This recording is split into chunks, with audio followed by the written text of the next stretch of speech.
who is going to make some comments? Thought so.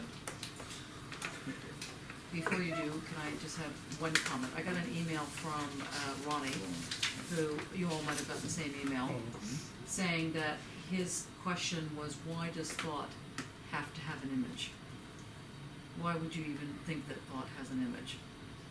And I think the answer is fairly straightforward, but we might be able to circle back to that. Because the image of thought, of course, is not representational. And the other thing that I was thinking about your thesis this morning, because on the BBC, there was a whole thing about neutrons. You hear this, John? Who was that?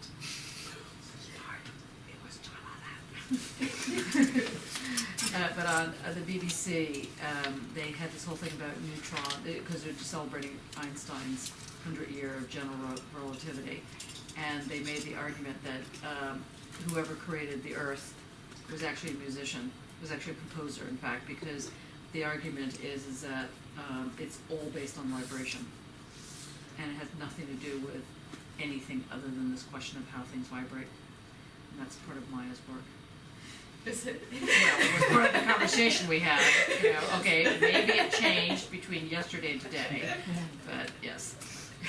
Okay, Guy, go for it. Okay. Yeah. So, where to begin? I'll just make like a quick how I read it, and then I think. Which part are you speaking of? We're speaking about chapter 3. Chapter 3. Okay, great. And did other people read the physicist and the? Yeah, I was going to say me and John have got something. So, what do you think would go first? Probably us. Okay, so. Don't be quiet, then. Don't be shy. Yeah. Okay, so wanna forget show it. you You're not going to go first. Yeah. So for Simon doesn't have that book for you. Okay, can you sit in the center? Or can you share that with them? So the physicist and the philosopher. It's on Google Drive. So does anybody need to look at it? Does nobody? You guys at the back row, do you have it? I'll have a look. I mean, otherwise you can borrow my. There's a short film that we want to show. What's that? There's a short film. Good. So, Oh my God, you're kidding. We're gonna set this up. Is it not plugged in now already? Yeah, I guess so. Let's do that. Okay. Unless we watch it. Yep. Yeah, but the Yep. screen is. we should watch it on there as well. Can we use the screen? Yeah, we can move the photograph.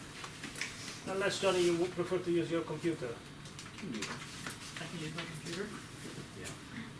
In fact, why don't we use your computer since it's already I on mean, there? unless we want to watch it on that monitor there. No, we can watch it on this big screen.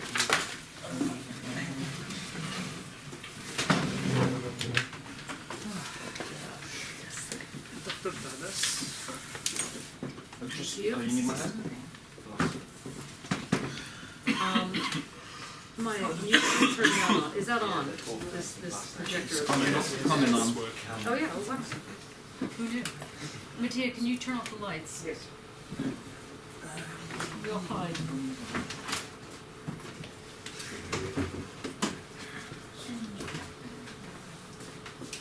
Okay, so do you want to introduce what you're doing? Yeah, this is a short film. And can you put the camera toward that?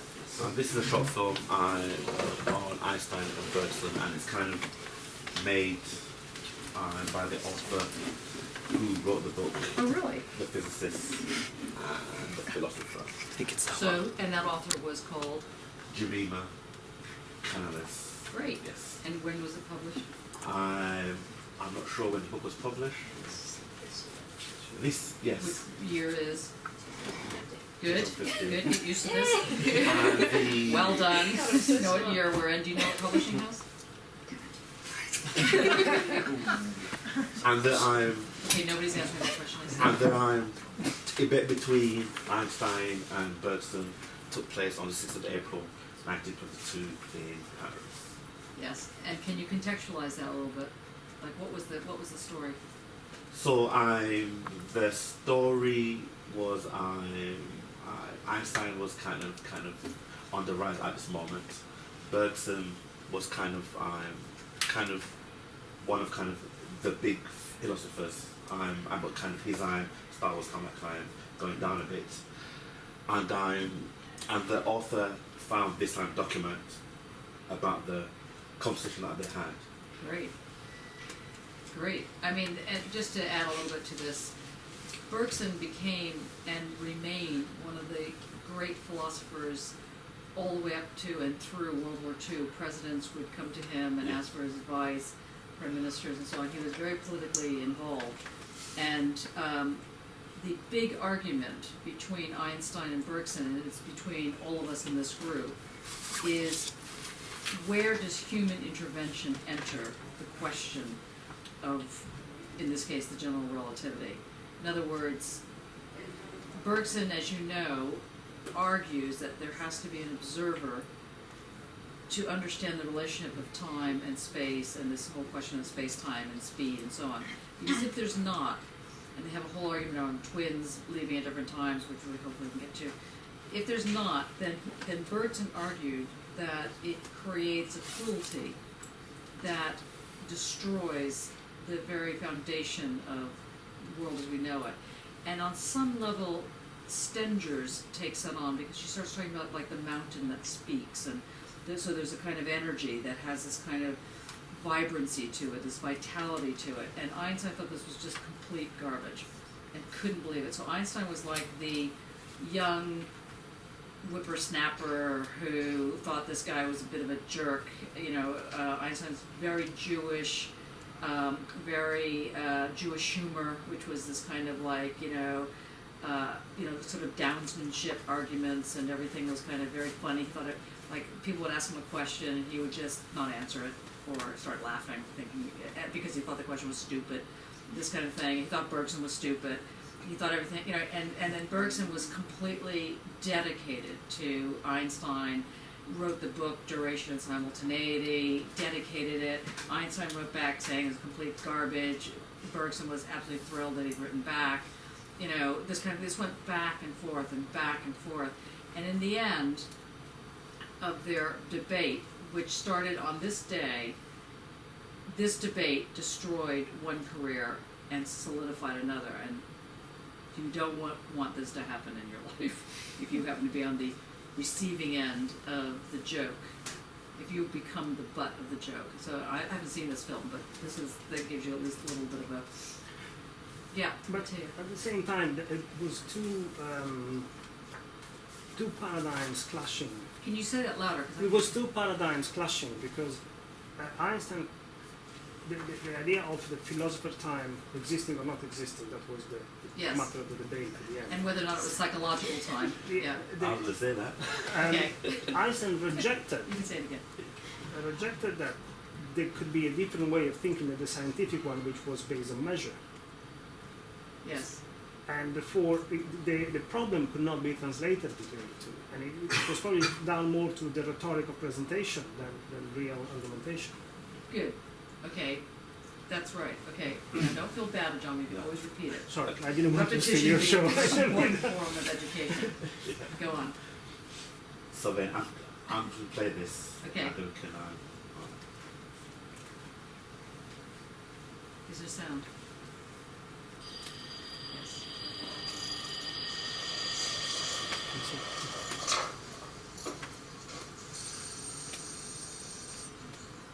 The mystery is time.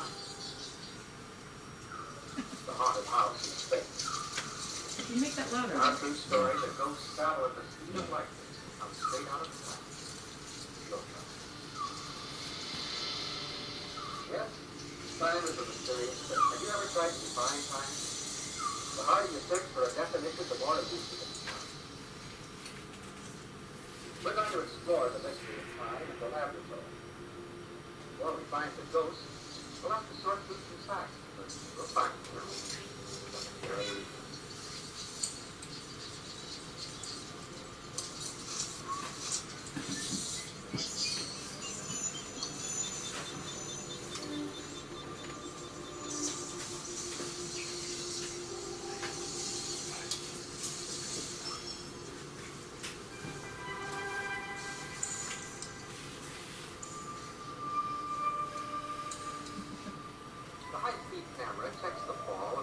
wall seems to float slowly down and disappear beneath the surface of the lake. Can everybody hear this? Nope. No. So, okay, we should put it on my computer because I have a thing called Boom on it, and that'll make it louder. What's the URL? 1 second. Let me stop it. Or what's it called? It's called Einstein and Bergson. Debate. On YouTube. Vimeo. On Vimeo. Oh. Einstein, Bergson, Yeah. Vimeo? Vimeo. Oh, Vimeo, yeah. Okay, I got it. If you just unplug it from you and give it to me. Are we tech or not? This is great. Except they need a light. Can I just? I would say.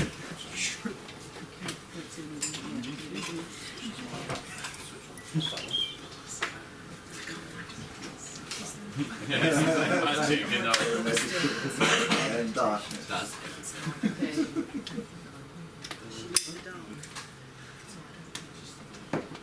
Yes.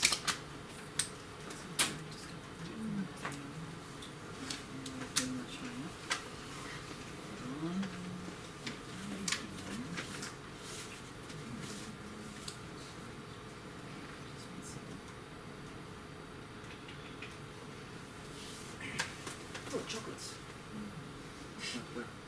Those look like chocolate bars.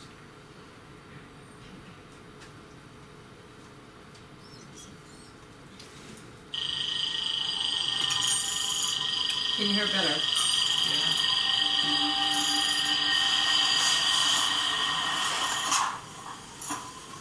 Can you full screen it, John? What's that? Can you full screen it? Can I do it? Full screen? Oh.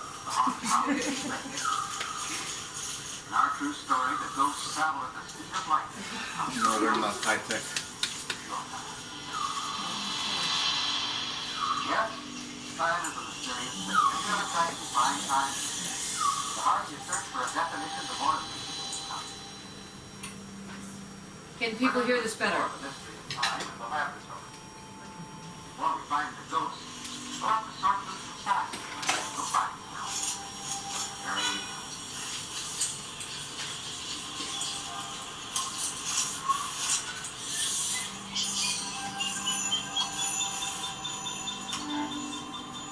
Sorry, I'm gonna try to find this thing.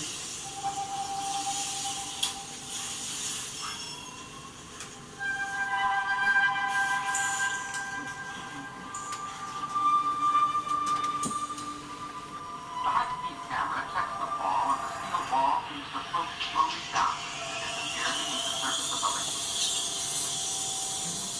You've almost forgotten about it. Okay, The good. ball And you can play yours at the same time too.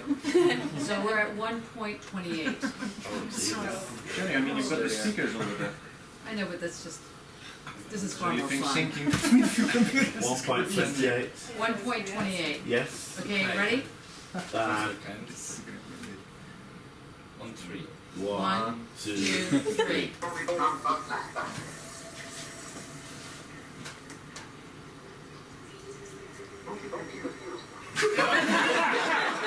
How does this to us? Listen. That's not working at all.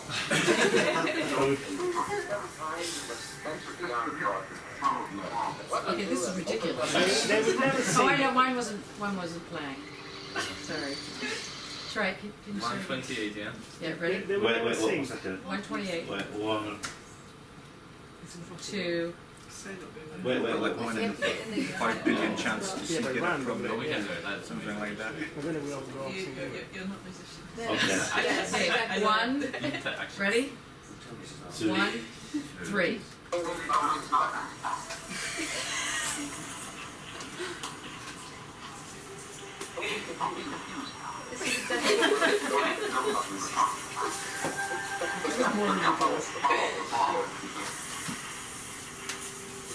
Time is a venture beyond the ordinary. What we do is opens up a whole new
So what do you think we're looking at? I mean, what is this supposed to be telling us? Time flies when you're having war.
Okay. Right, I've got some stuff that I've got written. Yeah. Yeah.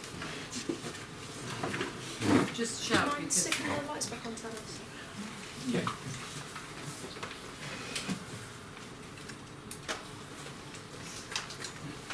oh. Can I just ask you what you made of the video? It's very, there's lots of bits on it that were really opposite of actually what the theory seemed to stand for, I think. Like when Einstein was saying in his letter to his girlfriend or whatever, that seems to be kind of not the same as what his theory says. Maybe. And what was that? Do you want me to, shall I go through my thing? that Yeah, I've go ahead. done? Yeah? No, I'm just curious about the book. Okay, so the book explores so Albert Einstein, the physicist, and Henri Bergson, the philosopher, blah blah blah. So Bergson was incredibly influential. He was associated with things like vitalism, anti-rationalism, spirituality, and the idea that life permeates everything.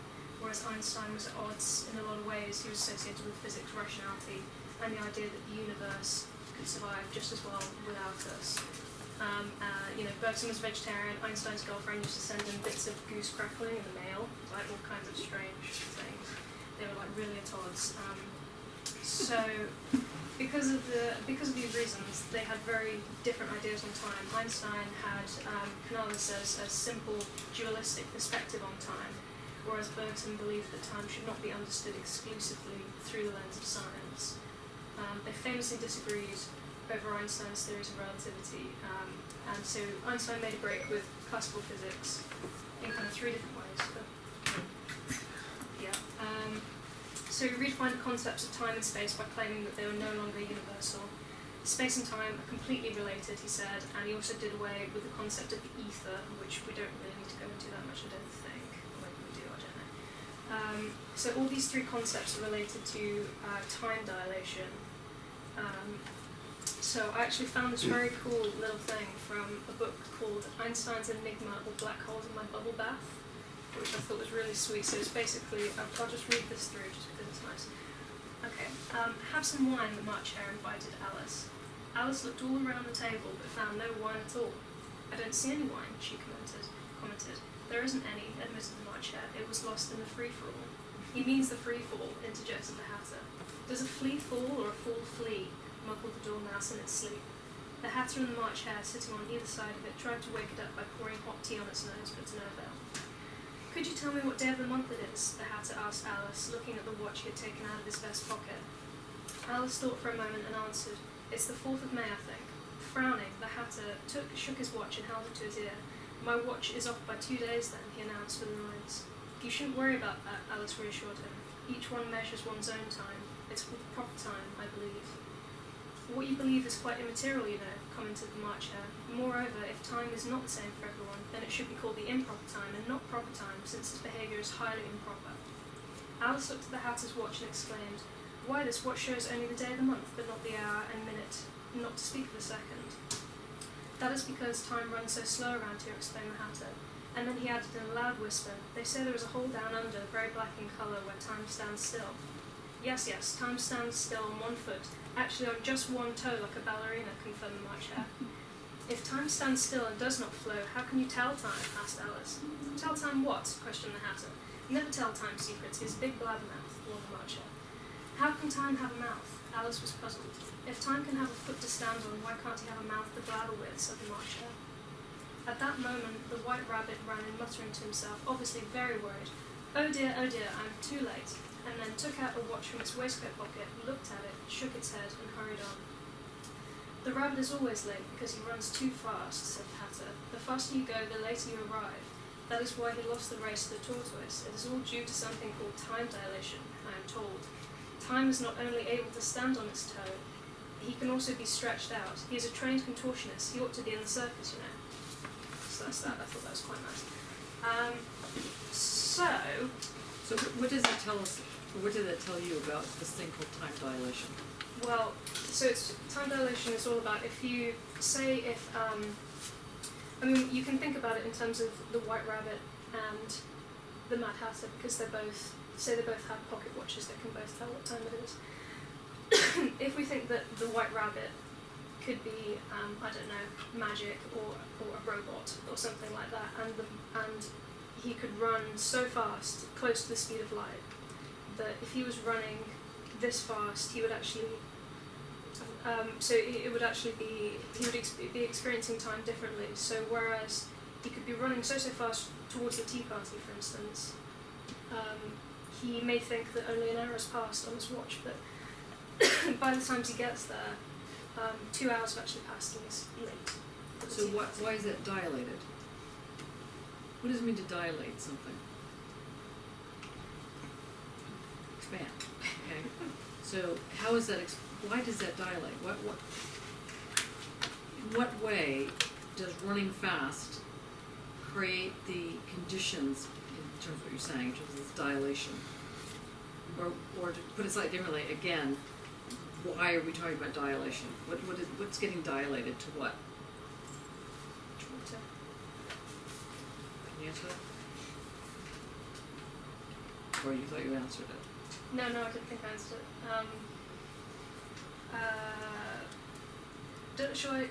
Can I carry on doing my You can carry on, yes. thing? And then, Okay, so that's one question we need to Yeah. remember. Can I just Um, add that dilation is linked to the question of dimension? Yeah.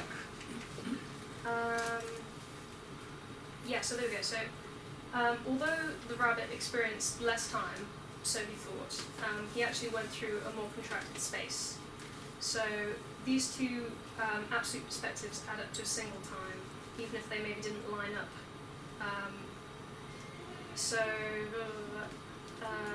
And the events themselves are appearances in space and time, which relates to this idea of duration.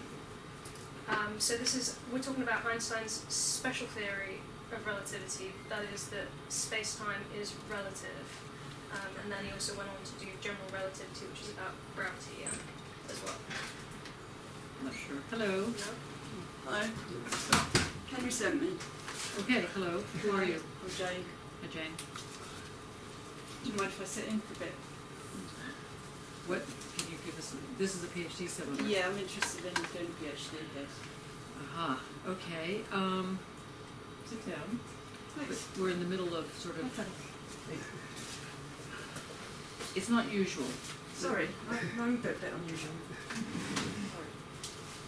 You'll fit right in. What's your interest? Take a few days. Okay, now Okay. what we're doing right now is Bergson and the question of time dilation. Okay. So if we get away from relativism and back to the kind of argument, so anyway, with Einstein's theory, Bergson didn't agree.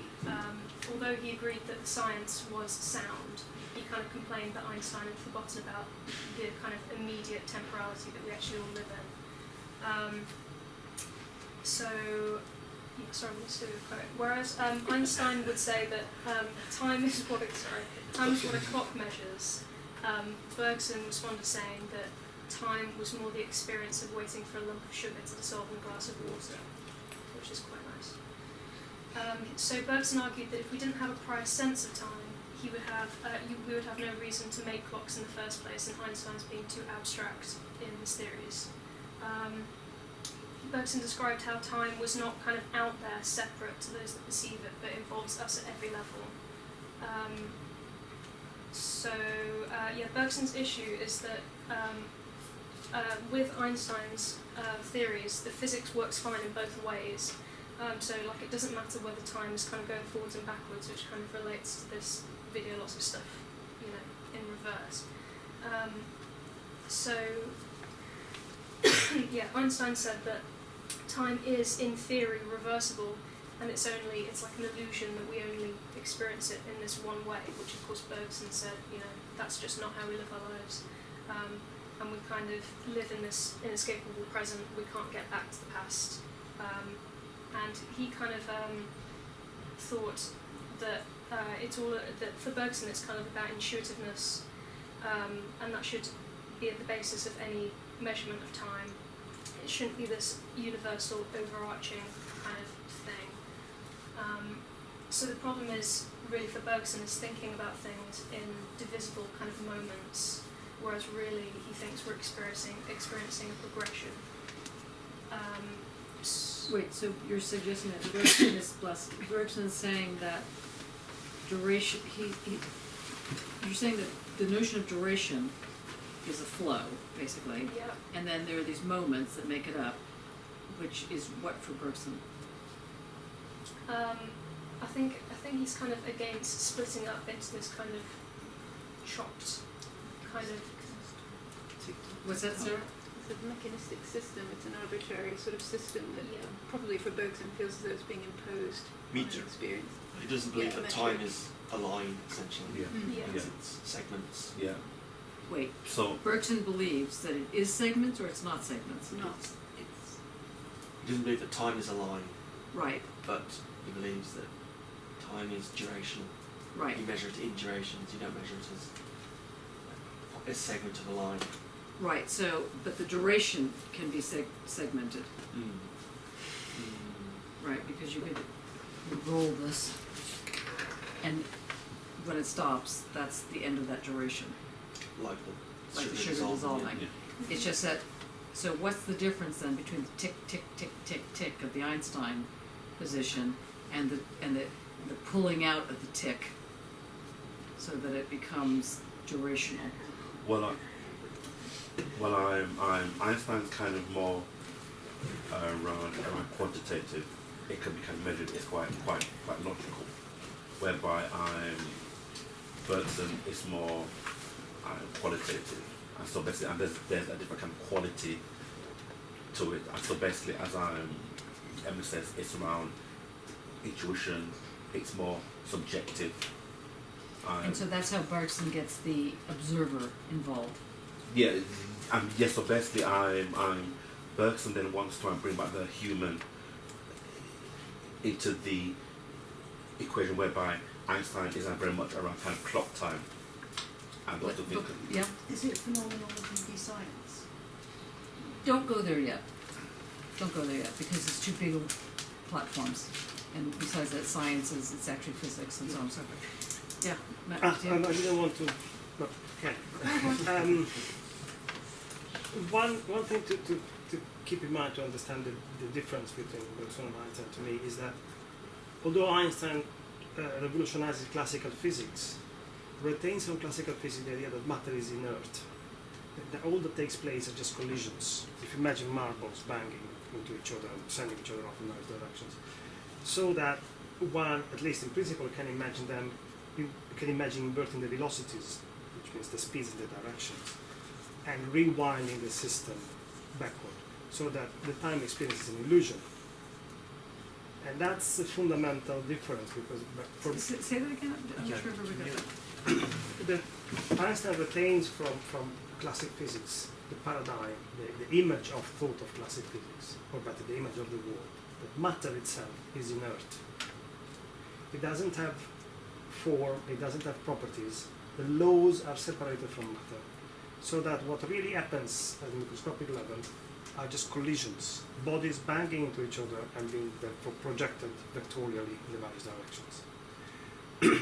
And one can imagine that if one had full picture, one could revert the process of collisions to where it started from. So an absolute knowledge at any point in time would allow to calculate the future and rewind to the past. This was Newton, and this stays with Einstein. In the beginning. In the beginning, but when it is at the bottom of general relativity as well, as in the matter remains inert. And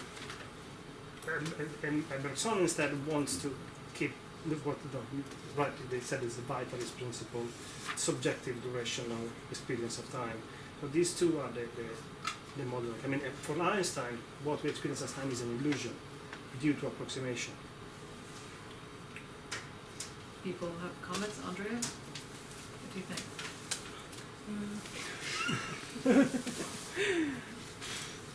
Sarah? I do see a difference in the way of that this tick tick tick is more the continuation of implicates that there is a continuation of something going on, whereas the sequence is drawing upon this Yes. on the singularity itself. That's what I still get, but that's where I actually Yes, dropped because I off. don't think that Einstein's actually saying that it's inert in the sense that there's this static platform called space. No, not at all. Matter, Right. not space, not time. Matter. Yeah, okay, that's fine. What happens at macroscopic level is separated from the laws that make it happen. The fork can be rewinded. That matter can, Matter, not space or time. Matter. right. So then, And in fact, there is no space and time in yes, the they are Einsteinian. macroscopic level and they are local and heterogeneous. Yes. Okay. Lost, found, lost. Okay, you wanna continue, guys, or do you wanna move to image of thought and then come back to? Evil genius. Yeah, I suppose I just No, think just stop it. with You can Einstein, overdo it. I think probably like Bergson kind of said that his theory was potentially quite kind of dangerous. That's the word that he used. Bergson said Einstein's theory was dangerous. Yeah, because Why? the way that Einstein was kind of looking at things, which is perfectly sound in terms of physics, you could just go either way. And Bergson's very much about keeping this future open and allowing for difference and allowing for the new. Whereas with Einstein, because you could just play it forwards and backwards, it means that everything's kind of And yet it's interesting because Bergson, of course, is right-winged and Einstein's left-wing. Yeah. So that's And the also quote, interesting. yeah. And this quote says from Bergson that time should not be understood exclusively through the lens of science. Right, and Einstein's response was? The time of the philosophers do not exist. Yes, right, and that they're just psychologically, marred creatures who obsess over their psychologies. So what, yeah. Is that what he actually said? Yes. Yes. Because it strikes me that there's room for both these ways of looking at time, because Einstein's looking at something, sort of abstract notion along some kind of dimension, coordinates, and Bergson's looking at the sort of sense of time. Hence presumably why Einstein calls it psychological time. Is that what it is, that psychological time? No, I think. I think that. Oh, I'm sorry. Go. I was just going to say, I think probably what Einstein objected to is the fact that time dilation is a very specific thing. It's mathematically calculated. Yeah. It's how sat-navs work. Without time dilation, we wouldn't be able to navigate. And can you explain that? Because I don't think people actually understand literally this expression time dilation yet. Okay. Because it does require having a dimensional lateral thinking. Yeah, it's probably the best way to do it would be to draw it. Of course. Here's the board. Now the thing about that board is it does erase itself as you draw, so it's a little bit odd. Okay. Okay, so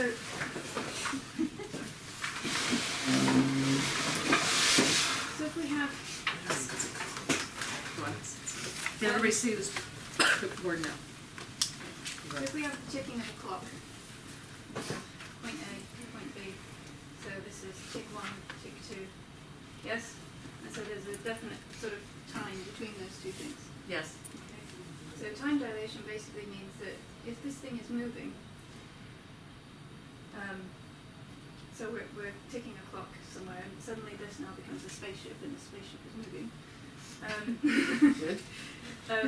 Then suddenly, we have these points that are like this, and the clock ticks here, and then it moves, and it ticks there, and it comes back down, and it ticks there. So what we have, does that make sense to people? So it's like if you bounced a ball on a train, Yeah. Exactly. to you it just goes up and down, but if someone's watching the train, It it's appears to, yeah. Right. It's just Good. Good. Relativity. Yes. This has something to do with the time as well. So this is obviously it takes longer for that tick to happen if it's moving. It's not this length. It's now this length and that length. And obviously the faster you're going, then it's longer still. So So that's basically time dilation. And so of course, with sat navs and things like that, you have to take into account the speed of the Earth, I think, and the speed of us on the surface of the Earth. So there's a difference, obviously, from where we are to where they are up there. And so then the clocks have to take into account, because obviously navigation is to do with time also, have to take into account this bending of the time. Does that make more sense? Yes, Yes. makes sense?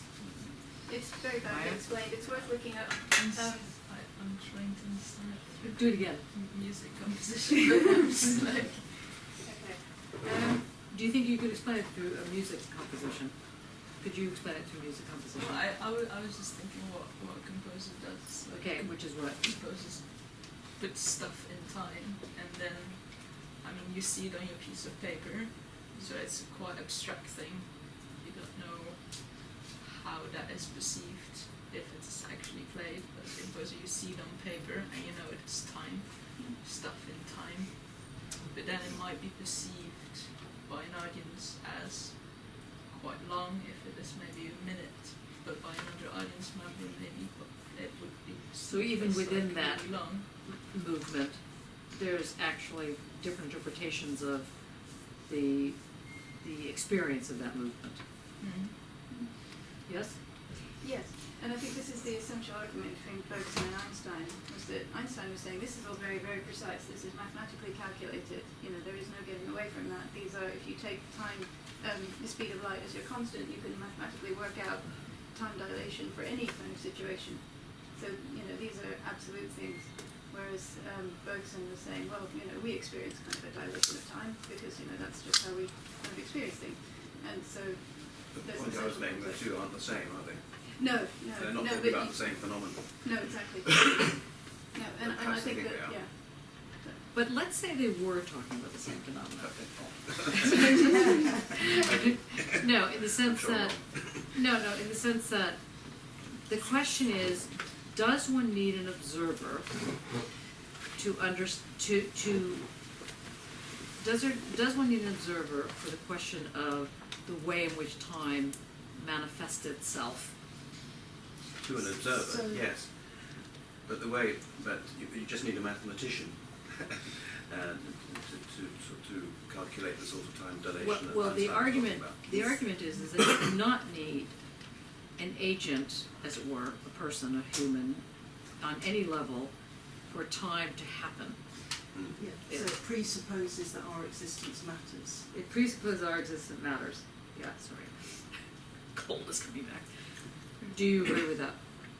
That's the Einsteinian position. And what he's saying is that what Bergson got wrong, and he's saying, is that there's this obsession, we would say, by certain kinds of philosophers, namely Bergson, who want to talk about the vitalism of the new, and the vitalism of energy and change and this kind of thing, and the way in which that comes in. And Bergson goes to the question of relativity and time to do this, and Einstein's saying that, well, if you do this, sadly you're bringing in a whole Trojan horse, and that Trojan horse will require a completely different answer, as it were. Because they give the example in the book about the twins. Did you get to that? You know, where if the twins, one's walking and the other one's going at the speed of light, then the twin that goes at the speed of light is older than the one that's walking because it's exactly the the same. paradox, is it called? Yeah, the twin paradox, because the one twin is doing the ticks at a much, let's say, closer thing, and the other one's doing it at a faster speed of light. So the faster speed of light one ages in a way that the slower speed of light the slower twin doesn't. But Yes. so, Go ahead. but also the opposition that emerges between the two is that Bergson's subjective time, in order to function, in order to be communicable, needs to be a universal time Right. or an absolute time. So that's a kind of philosopher's style that Einstein rejects. So say that again so people can hear that, because we're going to move, I mean, unfortunately, Guy just ran out, but we're going to, move into how this has to do with identity and, repetition and difference. The problem that Einstein sees in Bergson, which is also the same issue that Nick just brought up, Yeah, is that in order to have a sense of time that makes sense, that we can communicate, that sense of time must be universal, or better, absolute. So either there is an absolute observer that guarantees that time, God of sort, can also be a mathematician. The various Doesn't deals matter of who it is, it's an Maxwell observer, and so right. forth, and Laplace and mathematician and therefore one is in metaphysics. But if one stays within what can be measured, one has to deal with the constant of the speed of light, which cannot be overcome. but in both cases, you're agreeing with Nick, which is fine. It could happen. No, but the point is that What did I say? no. What I heard you to say though is that if one accepts the question of measurement, which Bergson is not doing, then you're going to end up with the Einstein position. And if one, but that's not what's going on. It's not a question of what Einstein is saying is that everything is measurable, Yes. but the metric itself is fuzzy. Let's put it like that. The measurability of something has much more elasticity to it, much more odd aspects. It has speed to it. It has a different form of matter to it. But it is also, I mean, what I see as a dominant change that it brings in is that the constant of the speed of light introduces a limit which forbids absolute measurements. One cannot measure the whole of the universe, can only measure as far as the limit of the speed of light allows. So the universal time is forbidden by the fact that there cannot be instantaneous communication. Well, or to put it slightly differently, the constant speed of light isn't just a logical given. The constant speed of light is the is. Yes, because it's actually created a dimension. And as soon as Limited you have the space, constant yeah. speed of light, you have, first of all, it's a curved light, which is the point about gravity. I'm sorry, general relativity. It brings in the question of acceleration and gravity, so that's why it's curved. Because it's moving like this, but gravity brings it down. So the curve, so there is no such thing as a line. There's no such thing as an arrow of time in that sense. It's always forced into a curve. Mm-hmm. Now, maybe we're going too fast here. I want to make sure most people follow this. How are you seeing this? I'm just thinking, when you're talking about light, about my understanding of light. So Okay, which is what? That the understanding that it can be in either on a wavelength, Or or packets, particle. or discrete packets. Yeah. And so that's why I'm just trying to wonder if it's got any connection to what you're talking about. Yes, absolutely. I mean, because obviously they're talking about quantum physics, not just any old physics. And quantum physics is about light bundles. So that's a whole other issue about how light, to call something light is always already talking about a plurality. It's a bundle. So that's the next issue, but we haven't quite gotten there yet. Go back to you guys. So the argument between Bergson and Einstein, one, you're saying that Bergson is arguing that you require an observer in order to understand relativity. And Einstein is saying the one thing you don't need in the general theory of relativity is an observer, right? And they're both claiming to speak about the same thing. Now, Nick, you're saying that they're not thinking about this. Well, I just think they've taken different approaches to this concept of time, or they have different concepts of time. Okay, so say what you think the Bergsonian move is, or the Einsteinian I mean, move. I go back to this word we won't like to use, phenomenologist. You know, he's looking at how time is experienced, and Einstein's looking at time in the abstract through the lens of special The reason I relativity. banned it for a minute was because when Bergson accepts this notion that time, first of all, not only is experienced, but that's the only way you can have time, is to experience it. Yes, well, Okay, and whereas Einstein's saying not only do you not have to experience time, time, to understand how time actually works, requires removing the human agent from it. I think they're two people talking about their own theories, and they're not listening to each other, are they? They're just continually, they're not moving together at all. Yes. They're insisting on staying on their opposite fences. And they're both, Einstein seems to be right from what we know since then, don't we? I mean, that's the sort of general sort of substance. No, But it's worse than that. Bergson's a question of experience, where you can't sort of say whether But it's right worse or than not. that. Yeah, no, it's worse than that because the question comes down to, do you have to have an observer for the question of relativity? Well, it's a bit like saying, would the Big Bang have happened if we weren't here now? Yes, right, that's exactly So what the I'm answer saying. is no, you don't have to have an observer. Right. And yet that can still have some form of dilational time that goes on, Mm. right? Well, that's Einstein's point, isn't it? And if you don't need an observer, Yeah. then a different kind of philosophical system follows from that. Not just a different physics system. Mm. It's a different approach to experience. Because experience now doesn't require, well, put it slightly differently, experience requires a different form of the senses. Bergson's requiring one type of the senses, and Einstein's requiring something else. Both of them are bodily, both of them are corruptible. And Yeah. how are both of them bodily in the sense that if we don't exist, but time does, then the kind of embodied experience doesn't exist in the way that we know it, so it becomes completely irrelevant. So it then becomes something entirely out, well, we're not here, are we? So it's not something that can or cannot be experienced because that point becomes moot. It's not. So close. Not yet there. But Yes, even Andrea? if you wouldn't have an observer in Einstein's view, I mean, who would do the calculations? It doesn't matter. It does matter. It does matter. But you don't need anybody to do the calculations. The just calculations don't. happen. And it's, Okay, Mattia, you have that. Well, no, I already understand the answer and you're all fool. there is a lot to explain in order to get to how the calculation matters. I mean, Okay. it's the old work, for example, done by Prigogine. Yay, Because the brilliant problem of Prigogine. collisions is only half of what happens. Can you spell Prigogine so people know how Prigogine, to Prigone. Right. Ilya. Russian, French. No-name person who is famous for inventing a lot of things and no one ever remembers him. Poor guy. Although he worked with Stengers. Sorry, can you say that again? Ilya Prigogine. Prigone.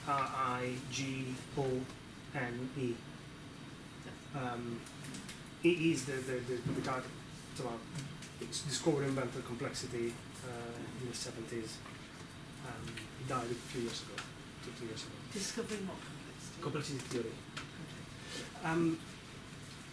The passage that happens, I'll try to make it as simple as quick as possible, is that the collisions which would be deemed reversible in physics, Which is irreversible in physics. no, reversible. Oh, reversible, Reversible in physics therefore make matter inert, which is still remaining at the bottom of Einstein paradigm, so that time is an illusion, but also all the irreversibility of our lives becomes an illusion.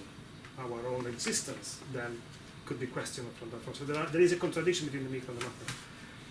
Prigogine looks at that through the spectrum or the prism of from the macro to the micro. So life, chemistry towards physics, and realizes that the big step happens with thermodynamics when it is no longer possible to look at atoms or particles individually because one is dealing with too large numbers of them, and therefore one needs to pass through probability, look at the old sets, and what becomes evident is that correlations after the collisions also have a fundamental role in describing the system.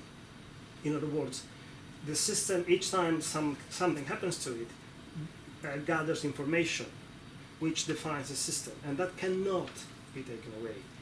But this information progressively corrupts, so one can only see this far in the future and this far in the past. And this makes for irreversibility.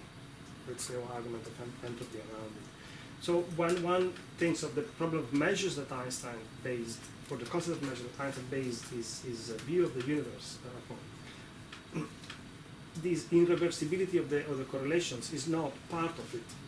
So you can still see time as an illusion, a superficial, an epiphenomenon, it is called, something that can be erased. Vice versa, this other line, that does refer to Bergson as a philosophical inspiration, ends up seeing matter as active. And that's where one does not need the observer, because it is matter itself that is active. So the calculation does not need to be made by somebody with the calculator next to him, 2 plus 2 equals 4. So are you actually suggesting then that Einstein's notion of time is, as you say, an epiphenomena to the question of matter? Yes. It's an illusion. I mean, Einstein insisted that time is an illusion. Where does he say that? Well, it's all reading that Prigogine and Stanley put forward against it. Because I would be interested to see literally where he says that. That will be next semester, next seminar. If you can find that exact thing, because I think that it's not so much that it's an illusion, which gives a normative position on it, that we therefore are, thinking that it doesn't exist unless we think it exists. Is that's what illusion tends to mean. And I know that he does say that psychological and so on and so on, but he changes that view later on in the debates, and he basically is saying that it doesn't matter whether or not there's somebody observing or not observing. Mm-hmm. It's not that there shouldn't be anybody observing or there should be people observing. It doesn't matter to the argument, because the argument is around the fact that time doesn't it's not that it exists, or if you think it exists as illusion. It exists as speed. It exists as distance. That's why it's space-time. It's not, you can't divide off space and time. So that you have, so space-time mattering, like at the conference we were at the other day, is precisely an indivisible moment where time is no longer necessary, except as a way in which one can tell where they need to go from point A to B to get somewhere at a certain type of clock, like I need to be somewhere at 10, something like that. But that doesn't mean then, if you didn't see the tree fall in the forest, that it didn't fall. It means precisely the reverse. It just may not have fallen at 4 o'clock in the afternoon. I mean, it might have fallen 4, but that's a, it's not so much an epiphenomena as that it's a detail that helps one navigate the everyday. But what Einstein's accusing Bergson of doing is elevating that position to a philosophical or fundamental piece of knowledge that enables then a whole slew of things like politics, identity, art, and Einstein say, well, that's just not true. That isn't what enables any of those things. What enables any of those things is image of thought. Over to you. Oh. Okay. And that's why we're looking at this relationship. I mean, jump back in when you want. But that's why we need to have a sense of what the debate is in order to now re-look at the relation between repetition and difference, so that one gets what's at stake here, what's at play, so that you understand when you talk about, in your case, palimpsestuous, these notions of not layers, not dimensions. It's something else that creates a kind of cohesiveness. It doesn't require an agent, but it does produce agency. This is Einstein's position. Hello. Hello, everybody. You missed him. Next I'm time. just saying. Next time, don't worry. Okay, good. Okay, so where we are, Andrea, is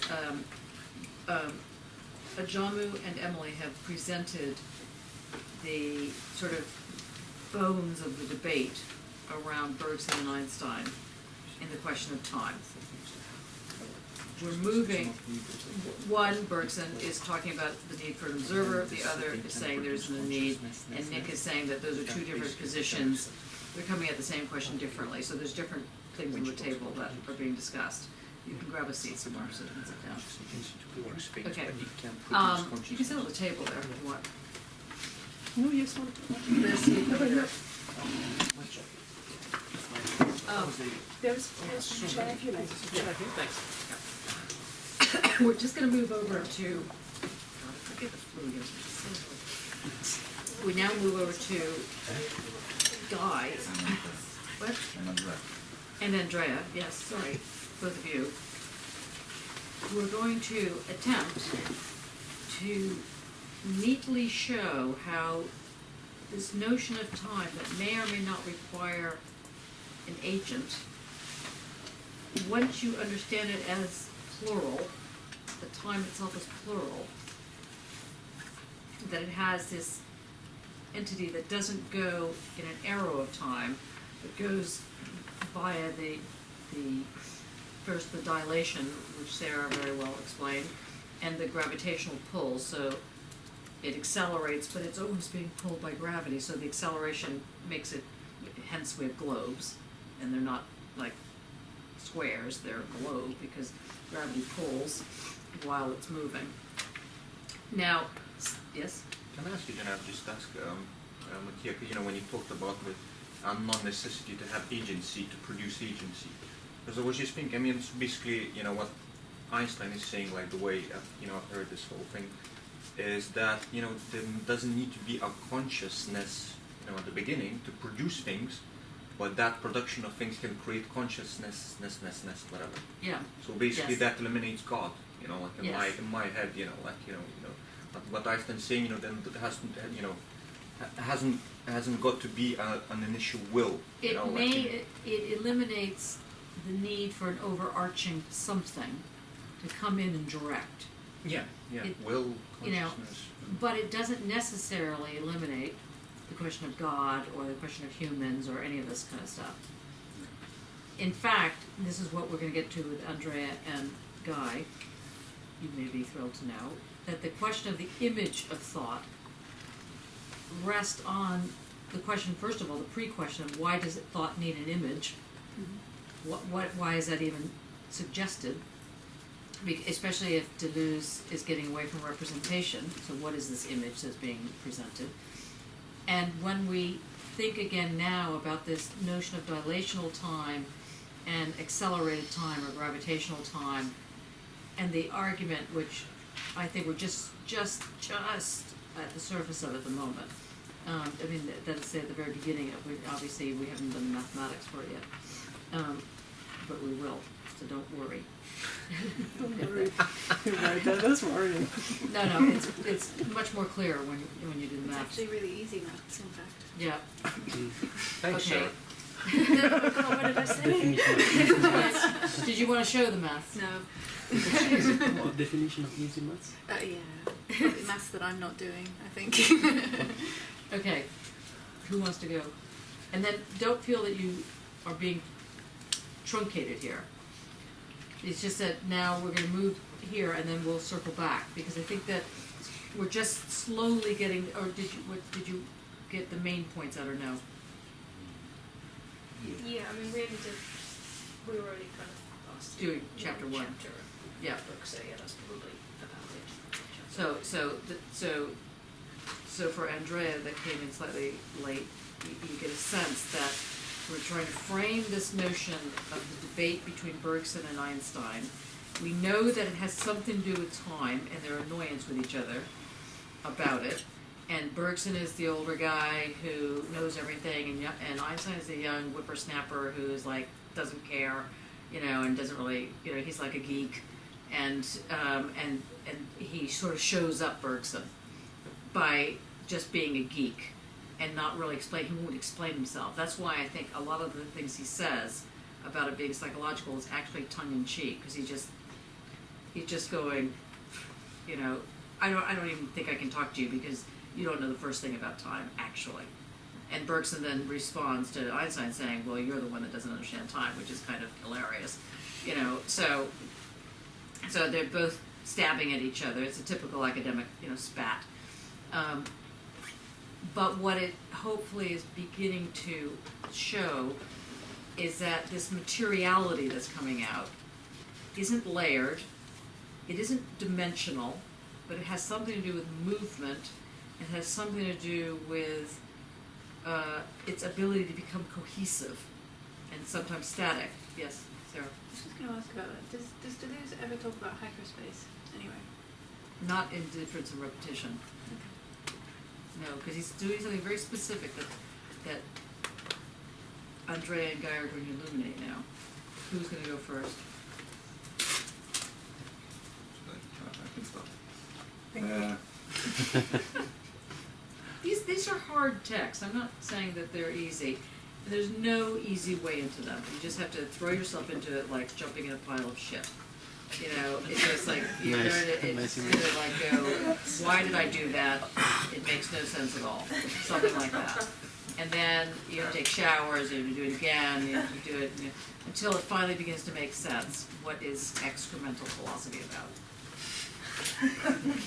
Okay, I thought I'd bring in Bataille because why not? Okay, go on. Well, for me, it's sort of confusing to actually connect it, but I feel Okay, but sorry. It's not. But I will go with what I prepared. and Okay, see go with what you how prepare. somehow- Something completely different, yes. Okay. Maybe or not. Okay. No, not entirely. But, Okay, good. Okay, so the question that he poses is I'll just quote, where to begin in philosophy has always rightly been regarded as a very delicate problem. For beginning means eliminating all presuppositions. The question where to begin refers to a place, or it assumes a place. But this place of origin is not something particular in that sense, and that's why I feel that when you conceive this image of thought, it's not an image like not a representation of something, yeah. but it's actually most something that a certain movement that forms a direction, maybe something like that. Good. Okay, so the image is, that's really important to understand. The image is not representational, but now what it is a direction, but I'm not. Picturing that something has a direction. Yeah. We'll use the word picturing as opposed to image. You picture in your head that something has a movement, or in your world, vibration. Yeah, when I was reading it, I was thinking a lot about the tapes and like the conception that there is a blank tape, and that we think that the blank tape is something that is like a tabula rasa. Right. But it's actually something that already pre-recorded. So, right. So something already installed in there, and we are just changing it. Yes. Again. So this kind of idea in a way that I found it related to the image of thought. It's not something that. So say it again. So when you're thinking about your cassette tape, It's conceived as a blank tape, which is. Yeah, so you get a blank empty. tape. Yeah, right. Empty, like you said, like eliminate all presuppositions. Right. But actually, it is recorded. So it's formatted. Yeah, I mean there is something in there, so it's something is placed, and recording the likeness of thoughts is not taking an image and putting it there, but just changing the surface. That's what you're making. Okay, so pardon me, but so is it fair to say that in the Hegelian move, you start with nothing, counterpose it to the that or the here or the now or whatever the story is, and you take it together and you create a synthesis, and all the rest of that thing then comes in, dialectic. But with what you're saying with Deleuze is that he's starting with something. It's just the something he's starting with is a singularity. He's starting with something that doesn't exist, but it doesn't not exist. So in that sense, it already exists. Yeah. It's just not yet there. Is that what you're saying? Yeah, and I think it's not even. I'm not even sure about how. If this is already installed, in a pre kind of thing, that's kind of create a problem in a sense. But maybe it's actually when the movement is happening, then this thing becomes somehow installed, so that maybe relate to this time. But isn't that very similar to the palimpsestuous thing? Because there's no, if there is something installed, even if it's not nothing, but it's still there. So there is this. So there's always a there-ness, and the there-ness is a zero. Yeah. And a zero is not empty, but it's not filled either. Mm.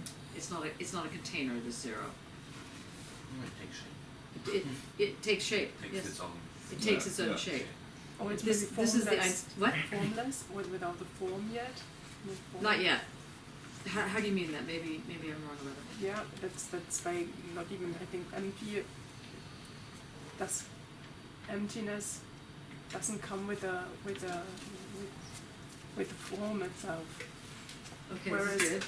Whereas then the formlessness suggests that this is coming, that something is just about to happen. Potential. The Okay. potential or the possibility. Okay. Of course, one has to be careful with that because then everything's in potentia. Yeah, Tadas? Yeah, I was just thinking because, like what Guy said, and I just remember like reading an article by Bill Viola, like when he like shared, like what I think I've said that, when sitar musicians in India, when they start playing, they never presume they start with nothing. They presume they start with everything and they branch it out. They make a difference. So they make diffractions, even if I could use Barag. They differentiate potentialities Fractals, in not everything. fractions. Sorry, I'm like baby. Just saying. Yeah, but yeah, so like it's actually differentiation of, the everything, the surface, the Deleuzian like potential mass, if I'm correct, because what Hegel says, you start with fuck all, sorry from my language, No, but what is Hegel? He doesn't say you start with it is, like, but the is nothing, No, you for Hegel. You start with the immediate, the non-mediated. Yeah, but that's nothing, but that's nothing for Hegel. That's important to give him his due. That's right. Thanks, Nick. That was very helpful. Totally. Yeah, but what Deleuze says, no, you don't start nowhere and with nothing. You always start somewhere and with something. So even But the something you're starting with is an not image an of actual thought. something. No? It's an image of thought. Okay, In a that way. way. It's a possibility. It's not a possibility. It's not a Potentiality. potential. No? No, but the image of thought is the right you got the answer. You just don't know how you got to the answer. Okay, Makes me think go of the back Big to Guy. Bang. No, who? What? So it makes me think of the Big Bang, that sort of moment before everything happened. Right.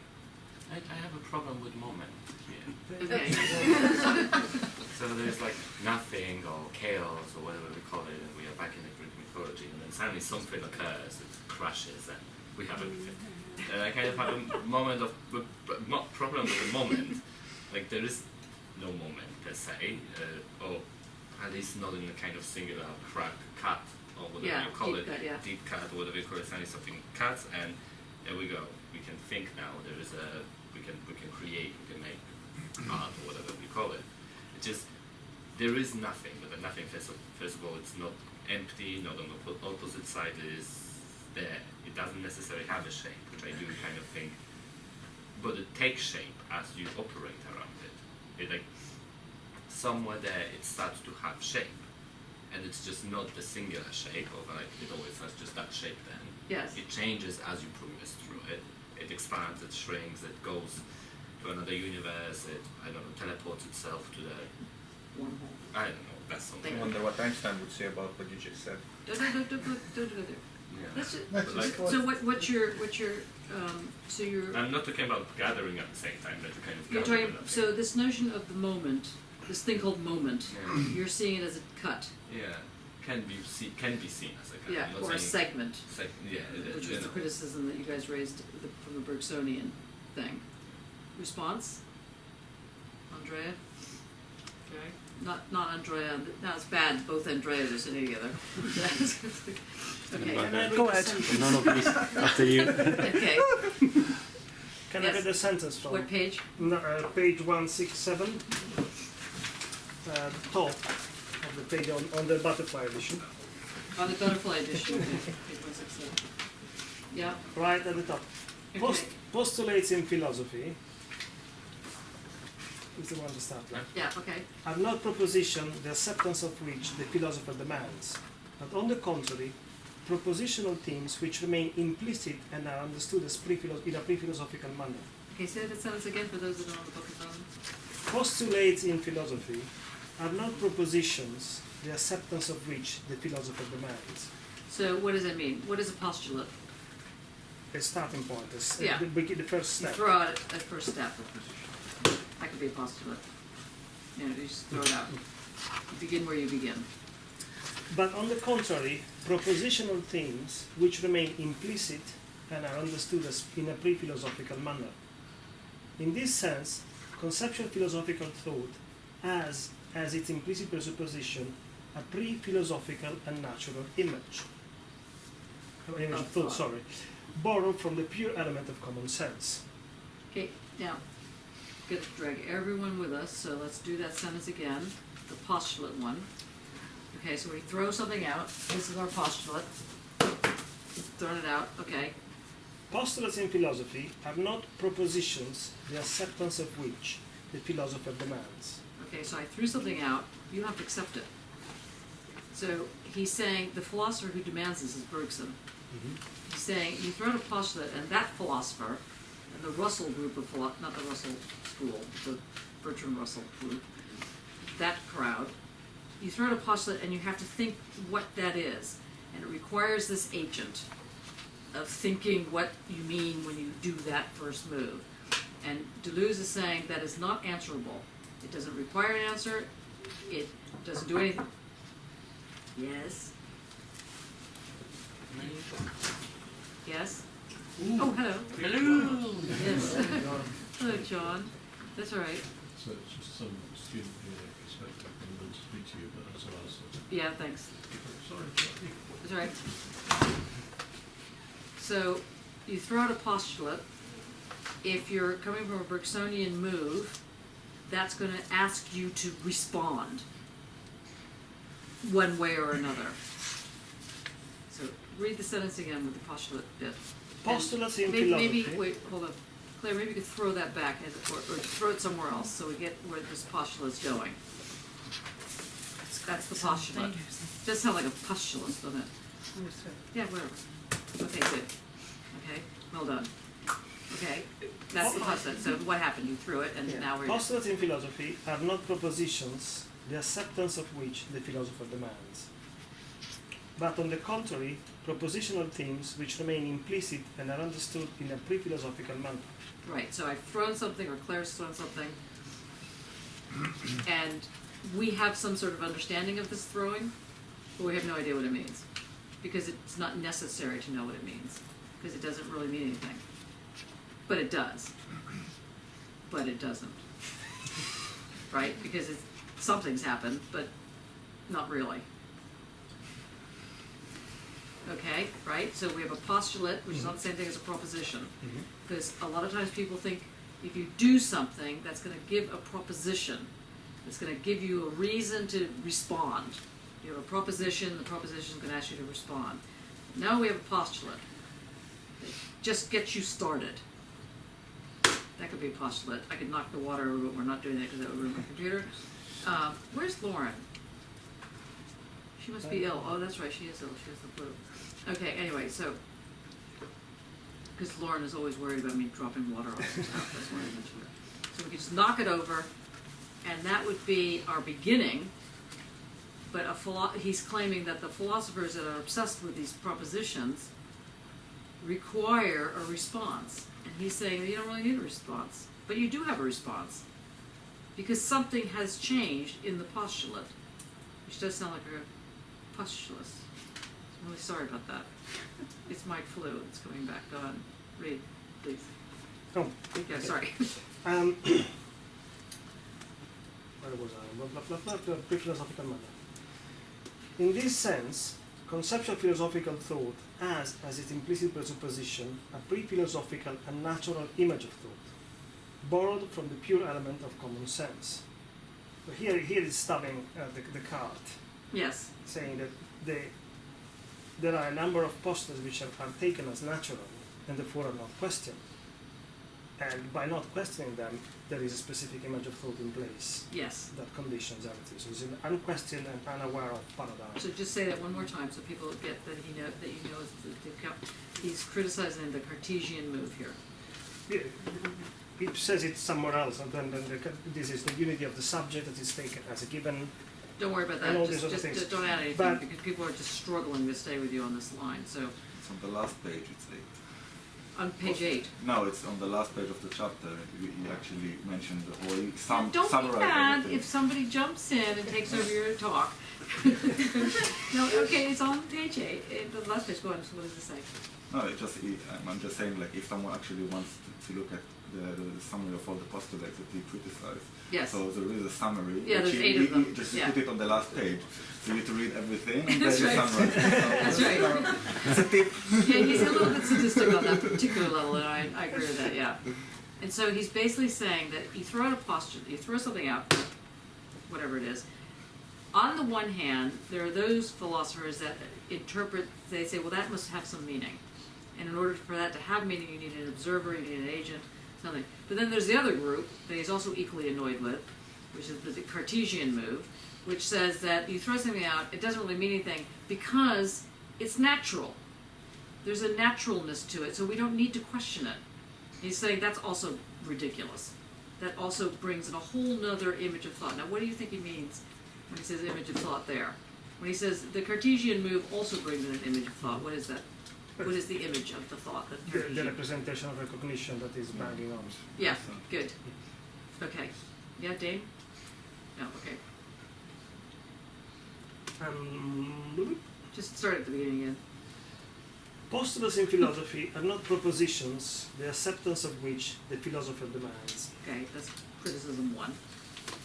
But on the contrary, propositional themes which remain implicit and are understood in a pre-philosophical manner.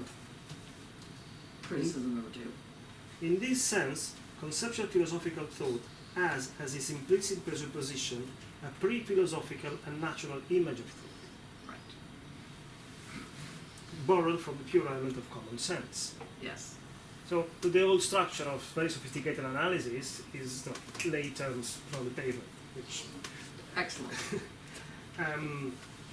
according to this image, thought has an affinity with the true. It formally possesses the true and materially wants the true. It is, in terms of this image, what everybody knows, and it is presumed to know what it means to think.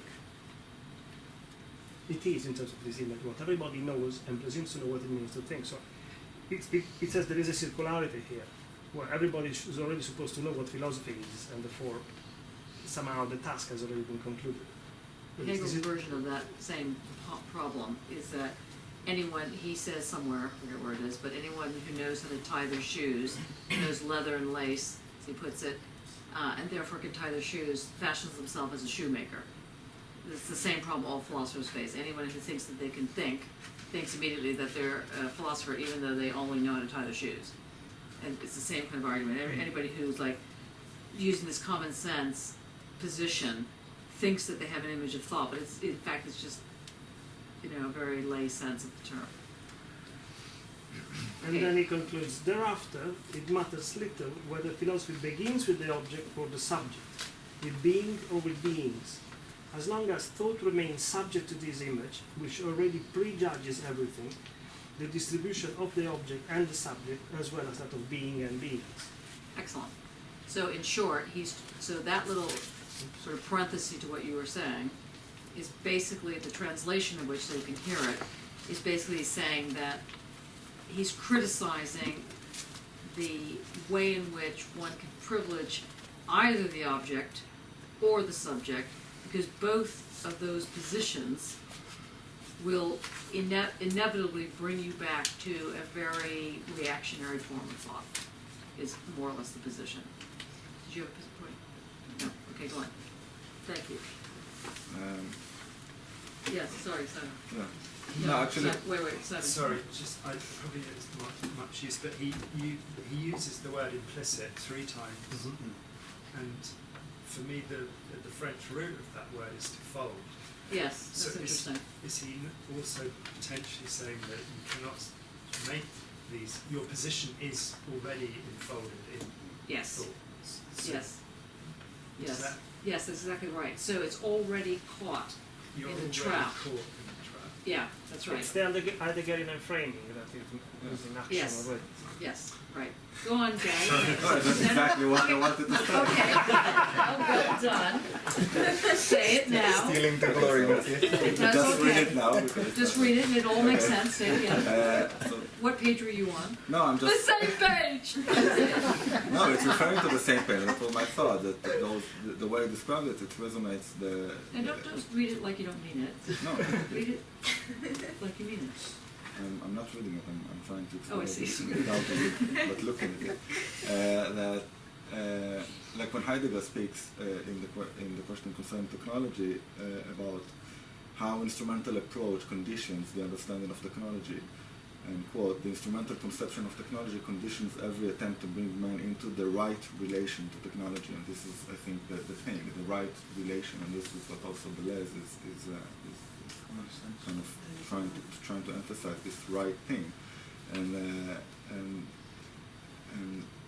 because of the right relation, or this kind of natural understanding of the thing,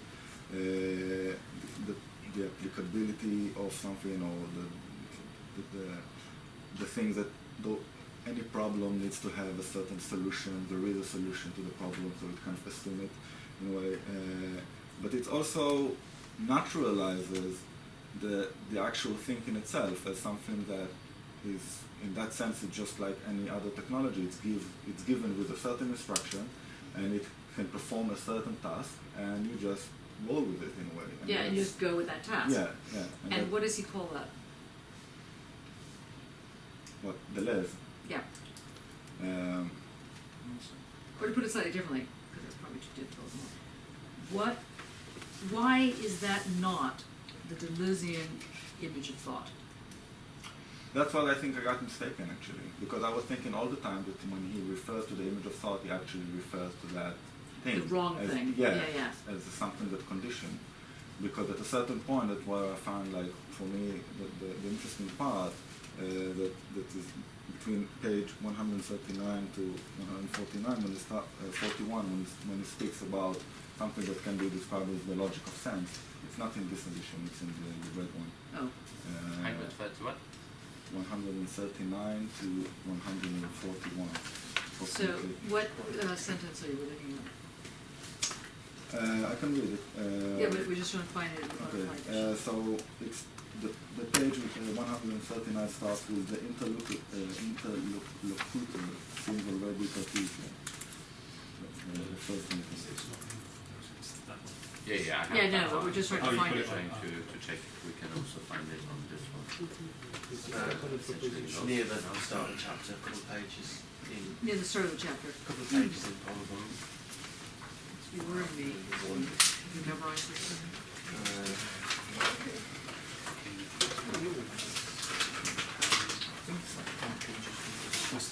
Let's go. Let's let me see if it was. It's looking to see it's already That's a got- paragraph. Yeah, it's here. Oh, actually, maybe. That's the same as the PDF Maybe one. if you look on the ... some reports of the section. Find that. Okay.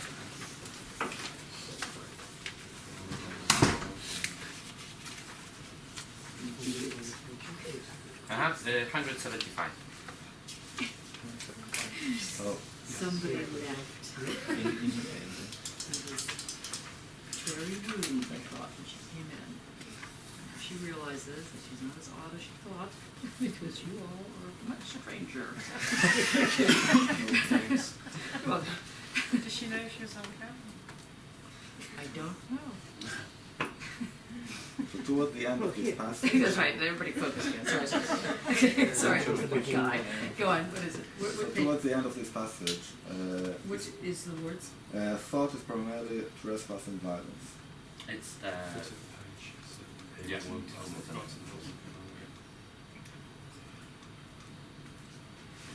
Oh, here, Thought it's is thought primary, is primary, yeah. okay. It's at the bottom of 175, the very last sentence before the last sentence. Okay, go on. So thought is primarily trespass and violence, the enemy. and nothing presupposes philosophy. Everything begins with me sophy, which is philosophy. Do not count. What is philosophy? Hatred of philosophy. You gotta love the philosophers. They come up with their own group that hates them. Yeah, go on. Do not count upon thought to ensure the relative necessity of what it seems. Rather, count upon the contingency of an encounter with that which forces thought to raise up and educate the absolute necessity of an act of thought, or a passion to think. So, apart from the fact that half of you probably put a knife in your head now, kind of, what the hell? What is that saying? What does it mean to say, rather, count upon the contingency of an encounter with that which forces thought to raise up and educate the absolute necessity of an act of thought? What does that mean? I think if we read it a little bit further, then I think I can make the claim much clearer. Okay. The condition of a true critique and true creation are the same. The destruction of an image of thought, which presupposes itself, and the genesis of the act of thinking in thought itself. So, and this also goes to the comment that Ron was making, and I was thinking that the encounter is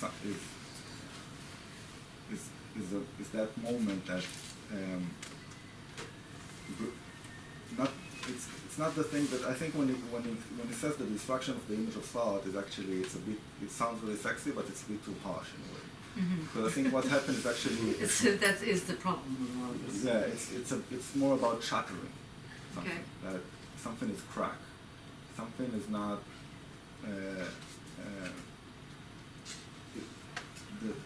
Something is not allowing this natural movement to keep on going, and then there is another move that starts to, because of the necessity, there is another move that starts to form, and this is the new thing that and why is there a necessity? What does this thing necessity here?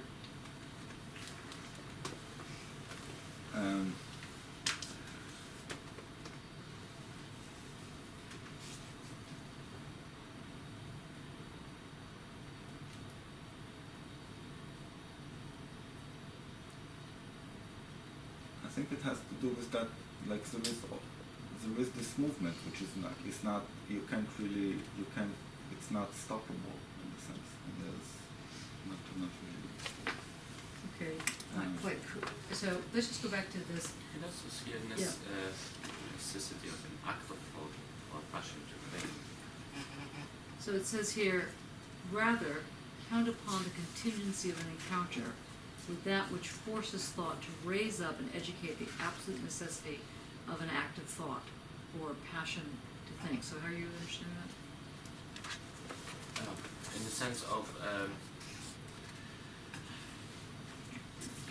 so if there is well, if we are shattering the image of thought as presupposedly there, that is not the image of what he speaks of with the common sense kind of image of thought that blocks the thinking in a sense, bounces it up and goes somewhere else, and never goes with, kind of has a potential of going, the passion of thinking, right? In a sense, the potential of thinking, and it just doesn't go because it go down in a sense. So You're going to go curve and not change down, well, or fold even. Yeah.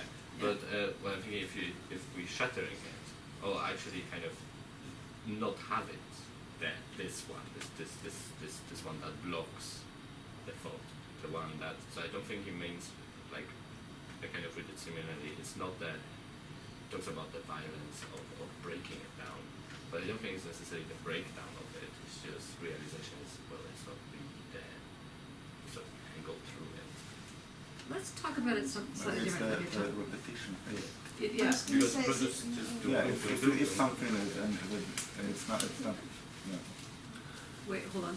The question is the act of thought or passion to think a recognition of difference?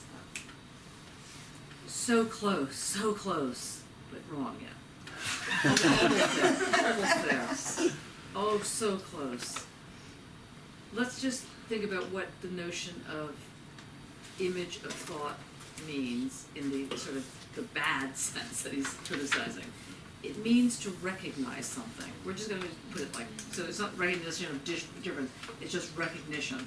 So the minute one encounters something that you recognize, you're already recognizing it, that is to say, you're already putting a whole system of thinking in play. So he's trying to say, is there a way to do an encounter that doesn't bring in recognition? Because recognition is the second order, or you're already taking as a given, as it were, the system you're going to now bring in. So he's talking about the question of an encounter that enables the passion to come forward, or something else to come forward. It doesn't have to be passion, he searches for ways to put it, that doesn't deal with recognizing, recognizing. Yeah, Andrea. And that's what I thought, exactly the R and E, Yeah, and resemblance, repetition, good, representation, good, is exactly the image of thought which comes to mind. excellent. But if you're in a thought that produces another, or which leads to the next thought, this will produce a difference that then can repeat itself in the way that it differs. Well done. Can you repeat that? And then it is actually a thought without image. And that's what I thought he's actually... Well, that's the next question. It's a thought without recognition. Recognition. Well, But is it a thought without image? Question. Is that where a newborn is at? What? A newborn child will That's what you experience. said. Yeah. But a newborn child will, in theory, experience everything for the first time. There will be a point where that stops, but Don't go to the newborn. okay. Don't do newborn now. Well, I mean, if Don't do that. Don't. Sorry. That's cool. I think you I'm can okay now. cut it out. No. Out with the newborn.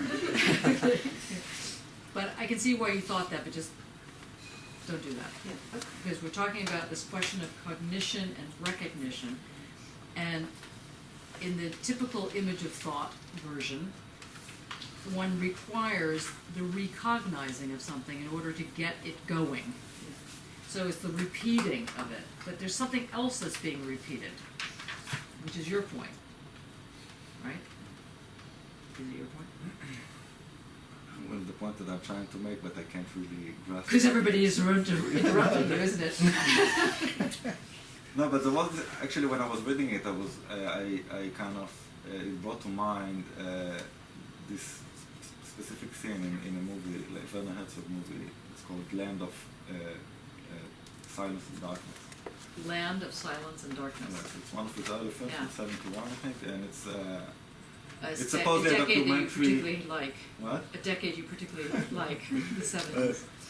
No, it's supposedly a documentary about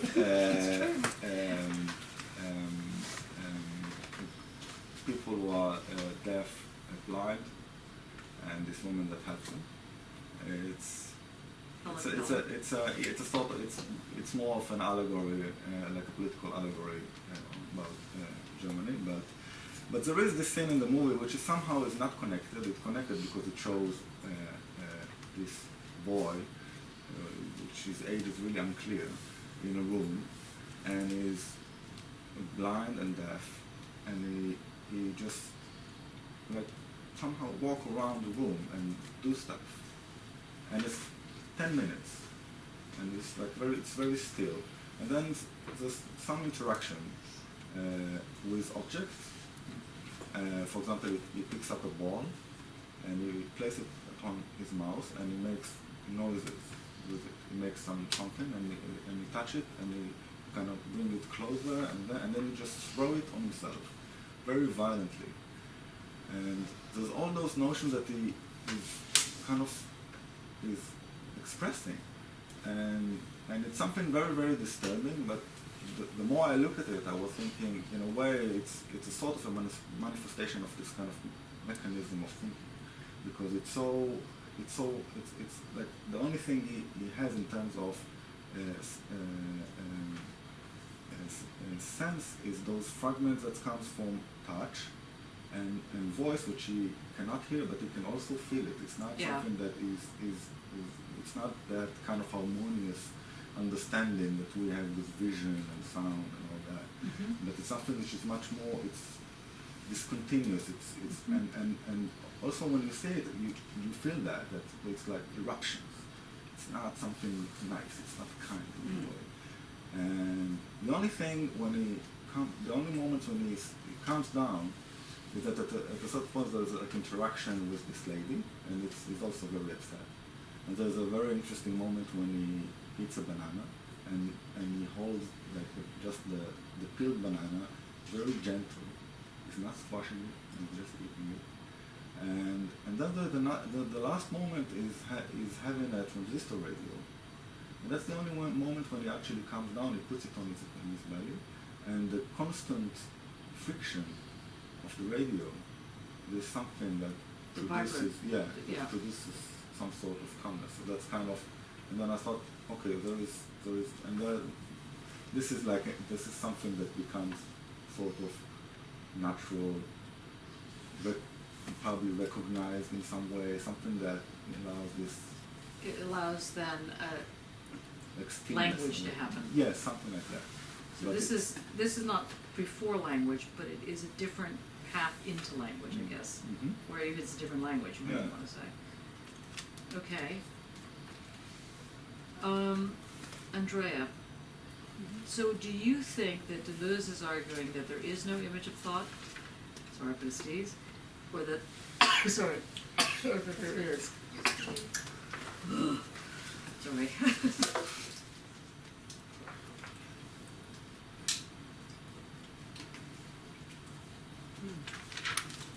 Oops. Sarah? I might just be wrong by thinking that whenever you encounter something, that very often there's the saying, something comes to mind, you understand by seeing something, which always means there is like an agent or an image coming with it. I can't picture this. I can't picture this, right? And I just have the feeling that when it gets to the thinking in the way that there is nothing you can come up with, like there is nothing, that's actually then where the rupture or where the thing happens actually. Where thinking begins. Where it then begins, and it will maybe construct something. Is that an image? Is there a way of thinking, first of all, is there any value in going to a thing called image? Second of all, is there any way of speaking about image that is not in the classical crummy way of speaking about an image? Because your work, for example, is about photography without the image. Right? Yeah. I mean, to the question, if Deleuze offers an image of thought or not, I would say yes, because at the very beginning of the lecture, remember we talked that as an image, as a vector, as a speed, as an attitude, towards things, so I think he offers an attitude of thinking, which is a motor, like image as a motor to produce So there's knowledge. some kind of affect. It is like, like I said, it's not a still picture as a mechanism, I guess, in a way. So you could almost say then, if I'm hearing you correctly, but tell me if I'm interpreting it incorrectly from what you're saying. So this vector type thing could have a sensuousness to it. Sensuousness could be for something to have a sensuousness or sexualness to it, is that the same way of saying image? Does image bring in the question of the sensuousness? Andrea, you want to answer that? Nope. Just listening. Okay. Very carefully. Sarah? Same, listening. That is very bad that you gave that as an example. Don't not follow me. Mattia. To me, there is an ambiguity in the language. Yes. Deleuze uses a lot of metaphors to present his concepts, and that's problematic on various levels. In this case, the image, I don't know how much the fact that an image is visual and that the visual implies an a priori space is what is getting at entirely or not. because it's not directly mentioned. Yeah, I don't think he's talking about an a priori space. But there is, well, an a priori conceptual space, so to speak. In that sense, a bit more. The chapter ends by mentioning the possibility of a thought without image. Right. But there are still other things that, in between the lines, or with specific words here and there, to me, recall the fact that there is an image of thought even for Deleuze,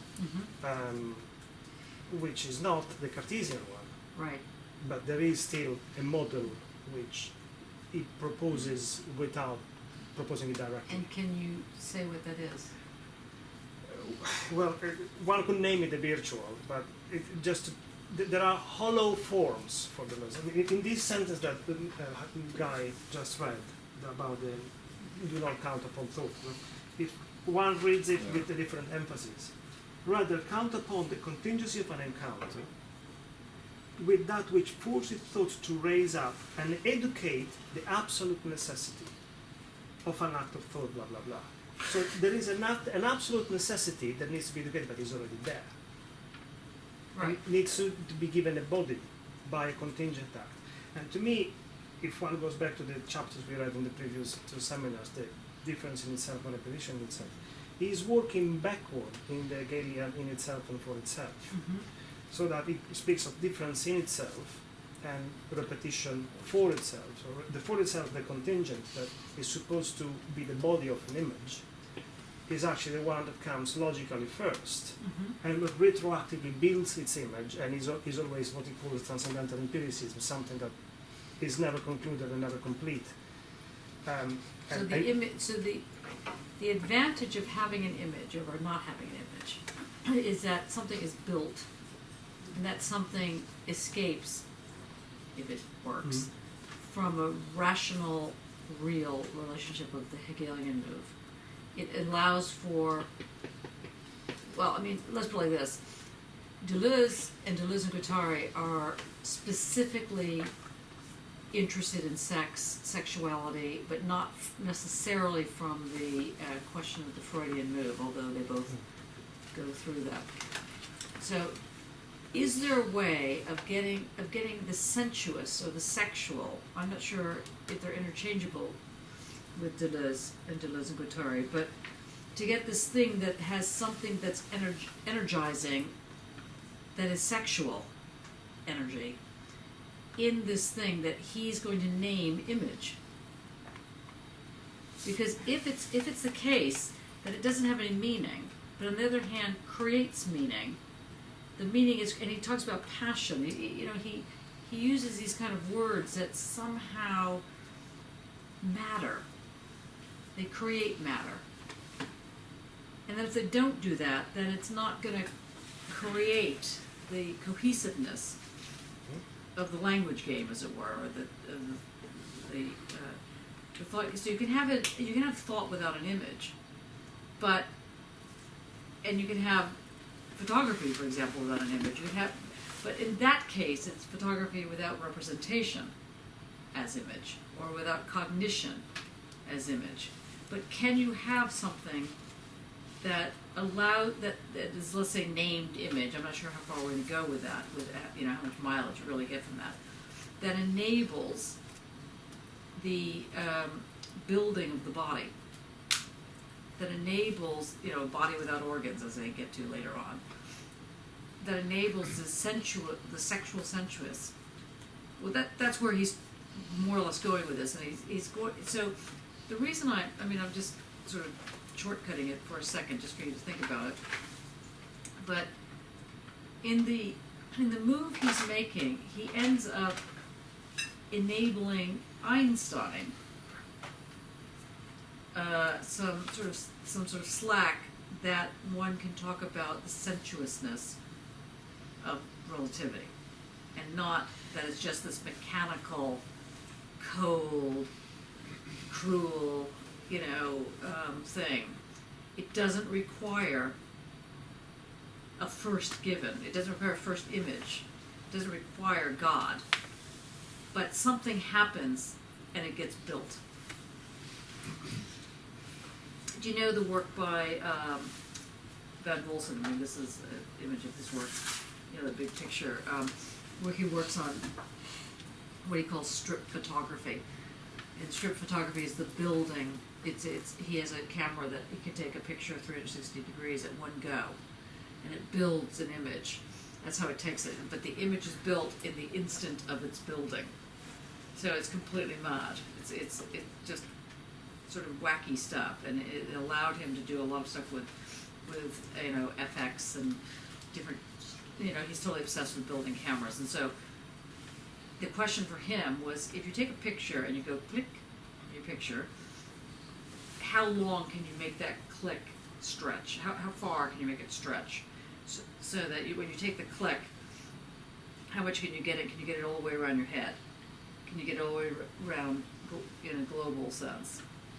When you just do the one click, how much can you fit in before it can fit into this so-called frame? And he realized that he was asking the question wrong.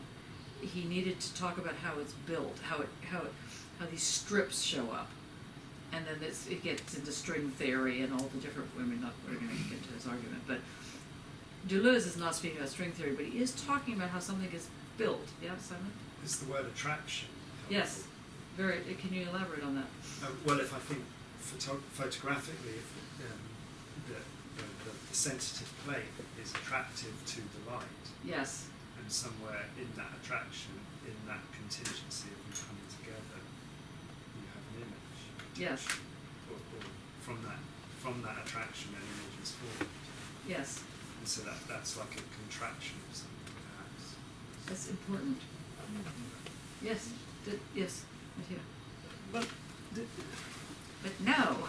No, I'm trying to differentiate what's Heidegger in this argument and what's Deleuze. Yes, okay. Because if it is Heidegger, then why write like 400 pages? And if there is something extra, then what I keep hearing is far more conservative than Heidegger and a step backward in a much more metaphysical form. You hate Deleuze.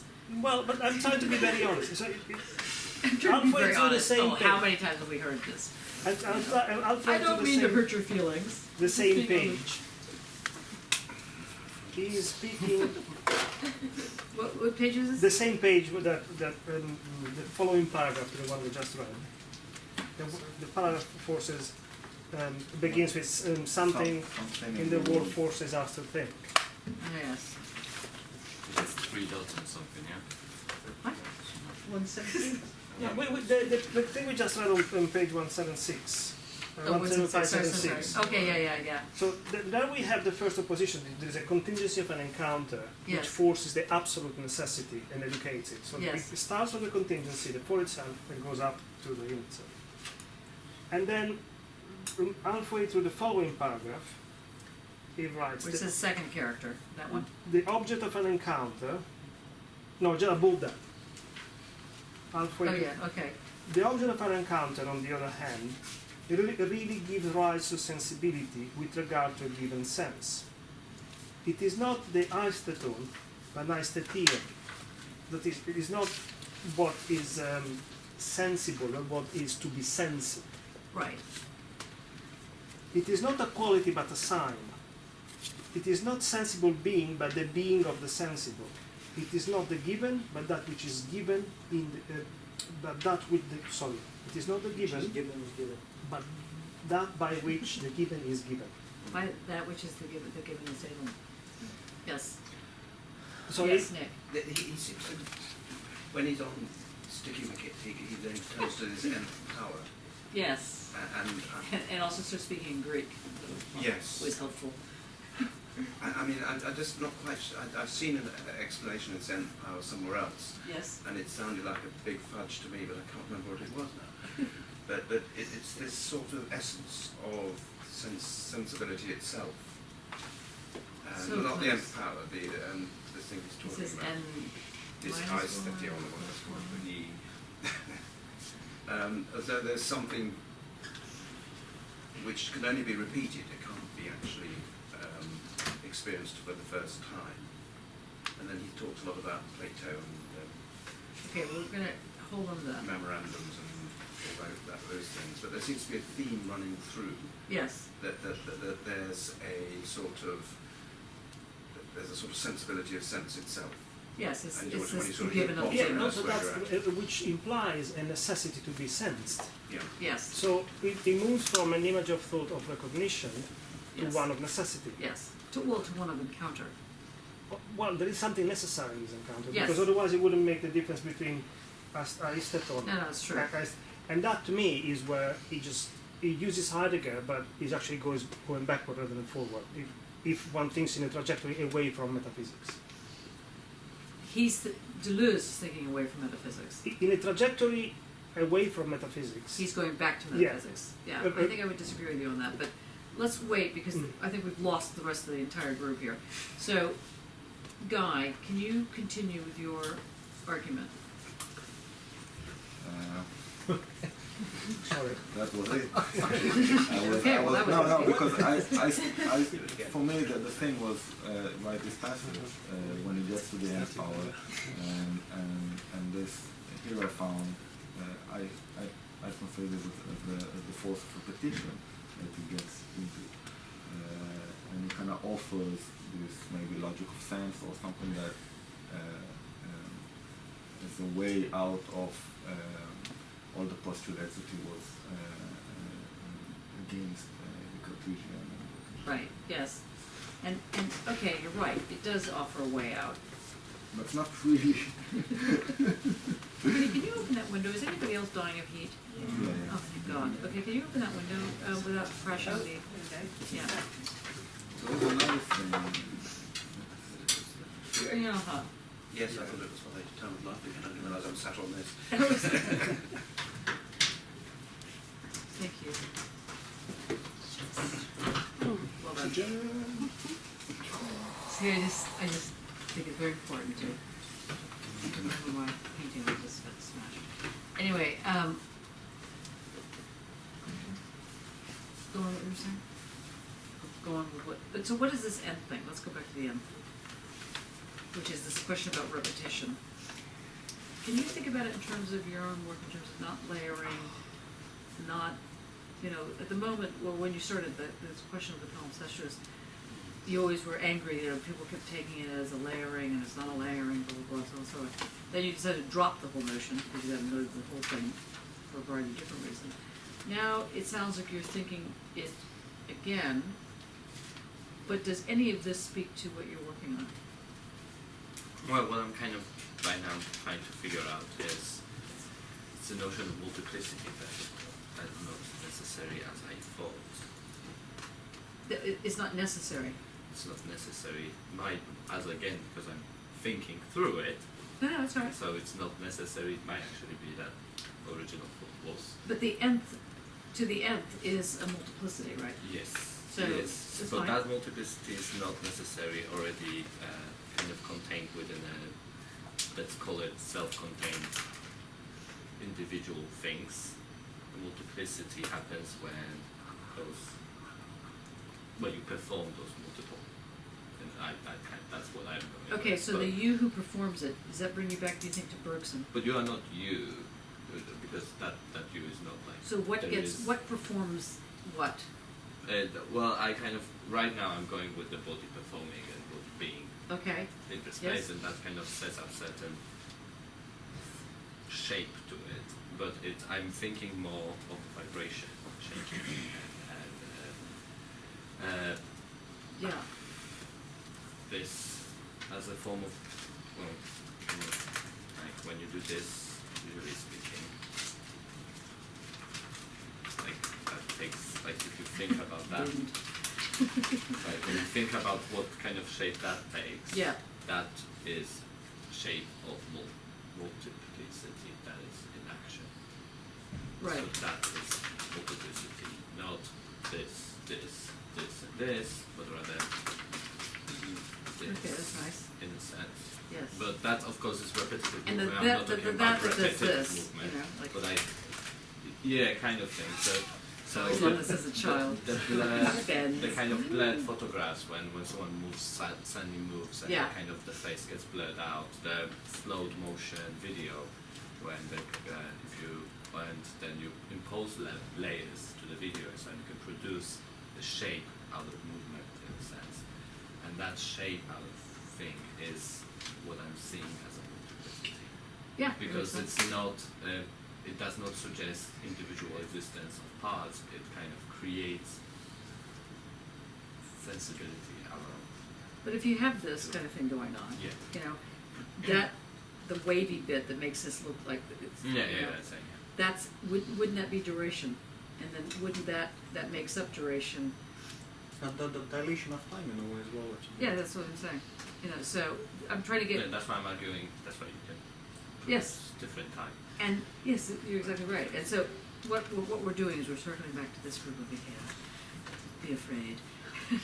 So you have this now, this multiplicity, which was at first understood as, Yes. or however you squiggle it out, and how Guy and Andrea have set it up rightly is, and with the help of Mattia, is that you end up having a different sense of flow. Mm-hmm. So the flow is more connected to the vibration. I'm not sure And not- vibration yet or something else, but I'm looking for the words. I'm looking Right, for right, words yeah. to describe. Anyway, let's just put it like so. Yeah. So what makes this the flow is the top, the bottom, the waviness of the thing that's going on. But that's both the multiplicity and the elements of its multiplicity. And the Mhm. elements aren't strictly these. They're not separate. They're They are not not. separate. You cannot take take part of it and put it here, and then take another part of that. Let's say when you take your own photograph, you cannot. What I see right through at the moment of me doing it, I shouldn't be thinking of I'm performing this, I'm performing that. No. What happens is that this me or whatever you call it, identity of the subject that gets established through doing it in a sense, and at the same time, it's you can't.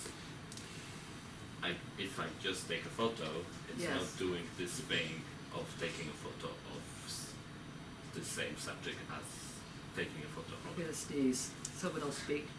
Dave, what you say? Take it out like that. just to throw it out, that is exactly what string theory does. Well, That- I got that was conceptual cruel. making.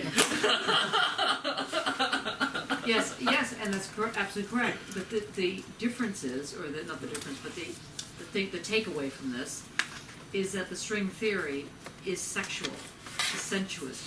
And it's multi-dimensional. It operates in multiple dimensions. Like the first, second, third, nth dimension operates in. Yes. Vibrates in. But would you say then that it is sensual because the dimensions are not coordinates? Right. So that matter is always already body. Matter is always already matter. Yeah. But it's matter that matters. That it's matter that has an energy to it. So, Please, can we address the question of start and end? no. No, just kidding. What is the question of start and end? Well, you know, we're talking. We're a just lot talking about the middle, you think? Yeah, there's a lot of talking about the middle, and I'm thinking because part of my PhD, I was going to say headache thesis, proposal rather, is grappling with the start and the end point. So like all of this stuff that we're talking about, I'm like, yeah, okay, great, fine, but we are human beings that are bound by the physical space that we occupy, and as such, everything has a start point and an end point. And I'm trying to find a way that we can transcend those, and I can't. It's doing my head in completely. Help Sarah. We don't want her head to be done in. Help her. I was thinking about this book, because that's how it's written, isn't it? Apparently you should never start with the introduction. Chapter 3 is a good place to start, but Yes. not a good place to finish. And like plateaus, you know, thousand plateaus, it's sort of Episodic. doesn't have a start and a finish, basically. Does that Okay, help? so the answer so Nick's attempt to yeah. help you out of the morass I do is to apologise, say by the way. is to say that you start where you start and you end where you end. Okay. Okay, that's not helping you. No, it kind of is, in that I was just wondering how I can get funding by saying that. Tony. Is that an image of thought? What's yes. Good. Oh, good. Simon, do you have a comment on this? No, sorry. Okay, Stuart, you've been absolutely quiet today. And they're going to remain quiet. Can you speak to this issue about starting, finishing? It's pretty much, it's what Nick said, it's that thing about the middle, isn't it? It's like, why do you need a start? Why do you need it? It's not about need. It just is. The book is all about starting. And what is the Well, start? Well, no, Simon. You Sorry. choose. It's about us choosing, isn't it? Ah, so the start is linked to sensuality then. Is the, sorry? It's linked to sensuality. Yes. Right, can you elaborate that point? Well, choice is agency, and therefore an agency is something that is. Ooh, hang on! I'm about to make a huge statement that might not be right. That's correct. Right. You were going to just about make a huge statement. It's not That's about correct. agency, it's Correct. about attraction, I think, more maybe. Okay, one second. So, sorry, Stuart, you want to give it a go? Can you explain this? It's not really positing an agent to go into the start. No. But it's about already being there and making a move. That's like, I'm seeing the flows. I'm still sort of trapped a bit. Originally, I was like flows, river, left to right, kind of But now the flows are happening. Yeah. But we're in amongst it rather than standing back looking at it. But it's about turning sideways or transversely to that. And who or what? Is it a being? Is it a human being? Well, no, that's where I'm sort of. A lot of this, I'm really hung up on it. So there's like an anthropocentric arrogance that kind of. And that, I'm sort of stuck on that. And see, that is precisely Einstein's point. Say it again. The one out of it. Anthropocentric arrogance to it. It was something sort of early on. I mean, kind of. Einstein was sort of nearly there by saying the observer's not needed, wasn't he? Yes. Of course it's not needed. It's like, because you're talking about the observer being a human. Yeah. But I'm kind of, but it's getting into that Stenger's sort of area, but I can't sort of. That doesn't Deleuze, at the beginning of the chapter when he's talking about presuppositions and Descartes and all that, he sort of has a go at subjectivity, but he never finishes the job, and I thought, right, got to the end of the chapter, what's going to happen? But it was his PhD thesis. It's this.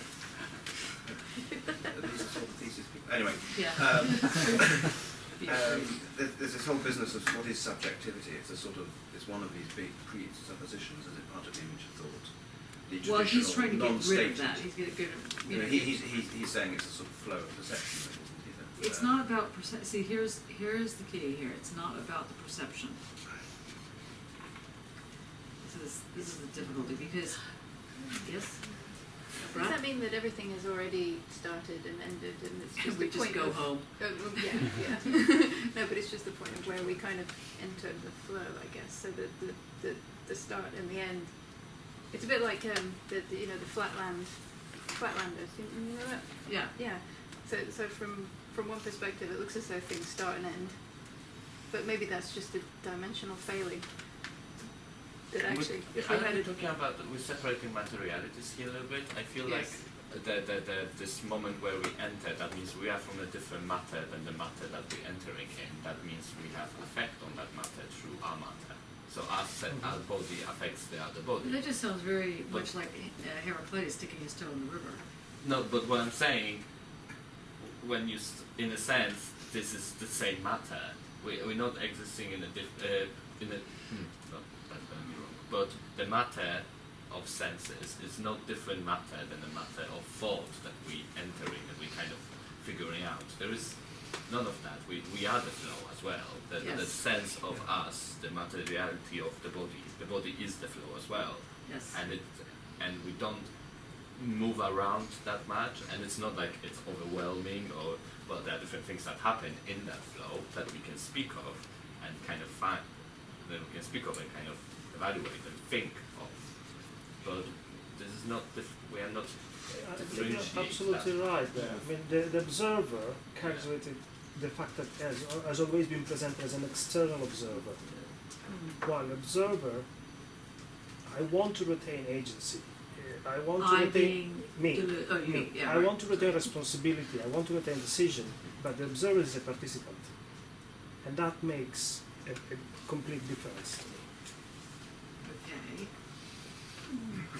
Andrea to the right of Andrea to the left. Andrea to the right of Andrea to the left. What do you think? Fast, please. I think when it comes to perception, that's what I had in thought is that the German word of perception is actually a combination of truth and taking the truth. Right. So of what's actually before you, what you can see, what you can perceive, what's there. And I think reading Deleuze made me aware that it's not about taking it, but it's about expelling it. Exactly, giving it. Yes. Giving How did that make you aware? What? Can you articulate how you realized it was the other way around? I think that's the idea of the thought, that actually the thought is nothing that is evoked by what happens before your eyes, in the sense that this is the given. It's more of the thinking that as a way is a violent act of being adding something new to what's in, or what. Good. Don't give up. Don't do a Deleuze. You know, you're so close. You keep pushing.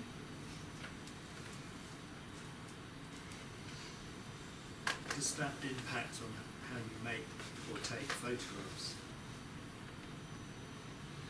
as a photographer or as an artist? Yeah, I'm not taking photographies. That's the thing, you know. That's exactly what I'm not actually not doing. See, that's why I'm so interested in questioning, of adding something again to it. It's more of redefining what's there, in the sense that it's a question of reversing or just the process of meaning making, which won't add anything like matter-y new. It's just a new interpretation, if I may say so. But well, Einstein makes the point that it's finite yet unbounded with regards to the universe. It exists, but it doesn't have an edge in that sense, or the edge is always changing, or it can be Manipulated somehow, yeah. Yeah. And the edge is itself not a line. It can be a surface, it can be a dot, it can be rough. Yeah, Mattia? No, sorry. Andrea, to the left of the right of Andrea. What do you think? I have a big magma on my mind at the moment, and I am considering several aspects of my work relating to this big brainstorming. First of all, I'm thinking about the concept of recognition and the concept of cognition, which is supposed to be before the recognition. I'm thinking about the concept of postulation.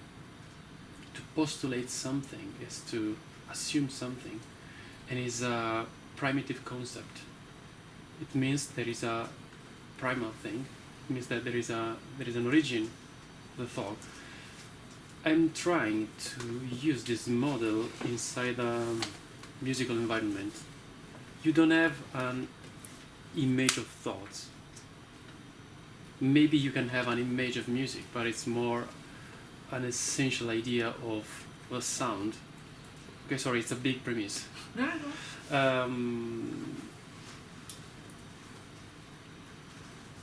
You can, but you can't recognize something in music, or better, you can recognize something that you already know.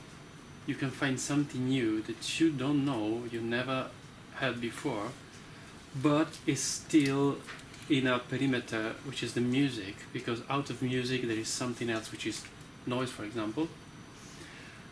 And I don't need to make a postulate or to assume that something is music or not, okay, in order to recognize it. There is no, and to quote, there is no necessity to educate in terms of recognizing music. Right. So there's no need to educate in terms of music because it's something which is innate. This is very linked to the concept of it's a sort of, can I say, it's the origin of a postulation. Can I say it? Because it's innate, so there's no need to explain to ourselves that we are able to perceive music as music. But see, Einstein would say that it's not innate. There's nothing before. It's before. There's nothing before. That's what Einstein would say. There's no before the before. There's nothing. In our case, before is when we are inside our mom. Because we can. Let's not go back to the newborn. No, it's different. It's different. Okay, it's different. It's before being born. Oh God. It's just because we are not around, but we are inside someone else. We are perceiving music and rhythm before being born. But that still doesn't mean it's innate. Also, does anybody have a Kleenex tissue? Yeah, me. Thank you. That's not okay. Sorry, this wasn't too short to flow. No, it's okay. Thank you. Postulate. Yes. Thank you. And I recognize that. Okay, thank you. You can use all the postulates there. Okay. Take care, probably will. Thank you very much. You're welcome. Does anybody have a remark about Andrea's remark? Dane. Well, I mean, how can you recognize what is music without having, a preconception already, because, like if people who work in noise, you say like noise and music, and there's a division based on recognition, which... This is a convention. It's a convention, exactly. Yeah. Common sense? No, it's because the number of frequencies of a sound. Okay, so please, after you. No, I don't know. I want to disagree, but maybe I don't Please do it. understand you, so I want to disagree. No, please do it. But because you immediately think of music as being something you can hear. Mm-hmm. But music can also just be anything that is just structured in time. That's true, but how you can define it? Which is the difference between Where do you music? start? No, I mean in terms of which is the music that you can define. As long as you have your structure, your music. It's just a matter of structure, in your opinion. Yes. You're crossing over the two aesthetics of Kant there. So that's why I started with I want to disagree with you, but I'm not sure if I mean, in the common sense, you have. We're getting some common sense. No more common sense. No. I mean, in common sense, there is something that you can define. The parameter is not what you can recognize or what you can't recognize in terms of music, because there is some music that you can't recognize because you are listening to music for the first time.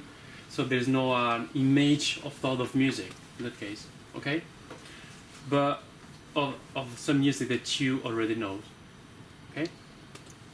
But in terms of, it's like saying, so in your opinion, music without structure is noise.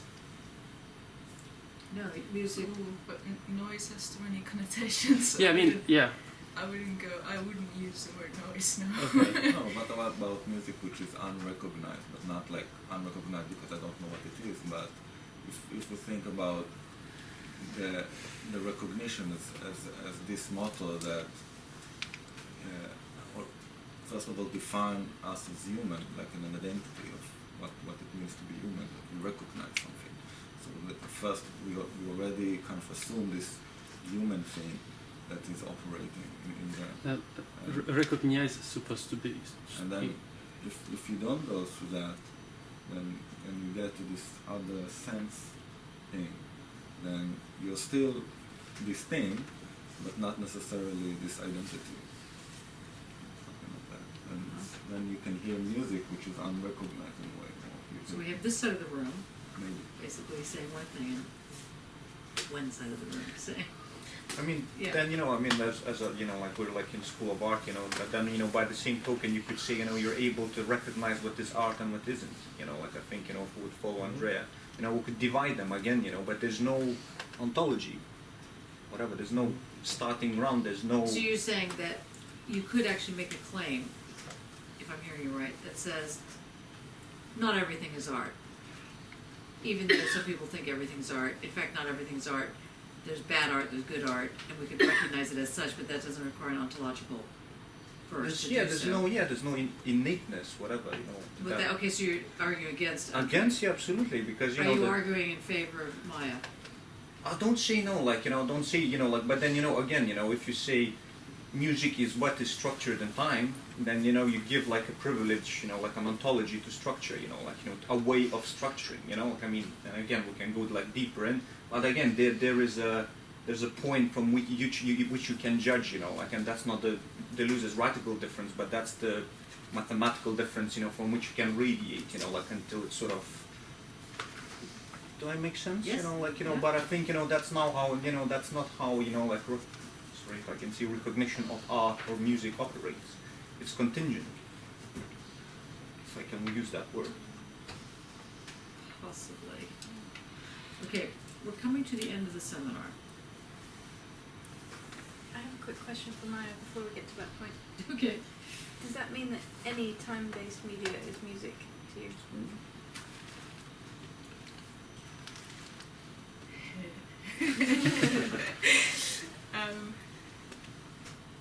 So film, for example. 24 films. Silent films, performance, anything durational that has structure, because all of those things do have structure. In time, yeah, that's Yes. true.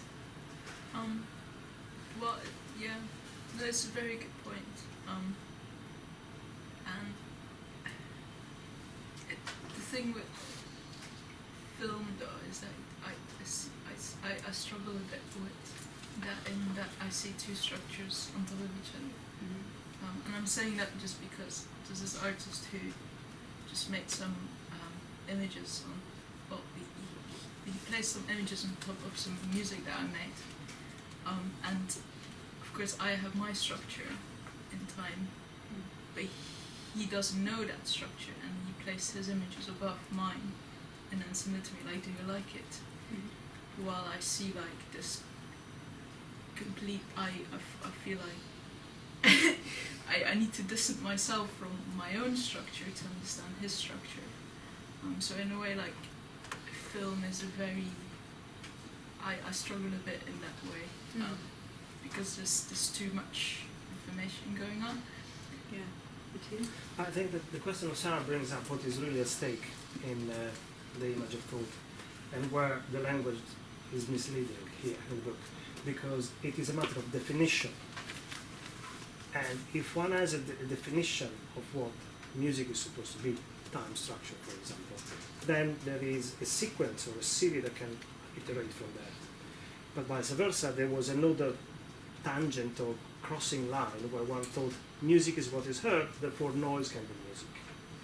Instead, what Taras brought up is a logic of sense, is a logic of coherence, which pushes this fuzzy boundary as far as this new step has taken it, without respecting one original formula that describes it. And that to me is It's the the image. end power, isn't it? Is that not end power? No, the end power is actually, to me, is going back. But in this case, the problem precisely is a radical formula, a basic formula, that would allow a priori to define all the possible iterations. So time-based structure or what is audible could be two of those descriptions that define one direction or the other. But we've been discussing on this cusp with two tangent points, probably more, vectors. The logic of coherence that Tadas brought up instead is what Deleuze is trying to push forward, and it is far more interesting to develop. So, okay, a last sentence before we... Can I yes. ask, like, address again, sorry for Maya, because, you said, music has to have structure. Such a pity you spoke. Okay, well, I'm sorry. But then, okay, like, are you thinking that the structure needs to be imposed by human agency for it to become music? Or can structure be found? Well, I think I left out something quite important in like I'm saying this as a composer. So what does a composer? A composer structures things in time that is like composed. So like that's the main reason why I say what I say as the viewpoint from composer. Can you not be a composer without intervening in order of things? Maybe not. We're going to let that sit. I'm sorry. We're going to let that sit. Because what I think, if I might make a suggestion, I thought that the four of you were excellent and everybody else as well. Thank you for that. I think we should do it all over again, but with different people now in charge. Maya, for example, I think that you and Stuart should take on the image of thought and represent it.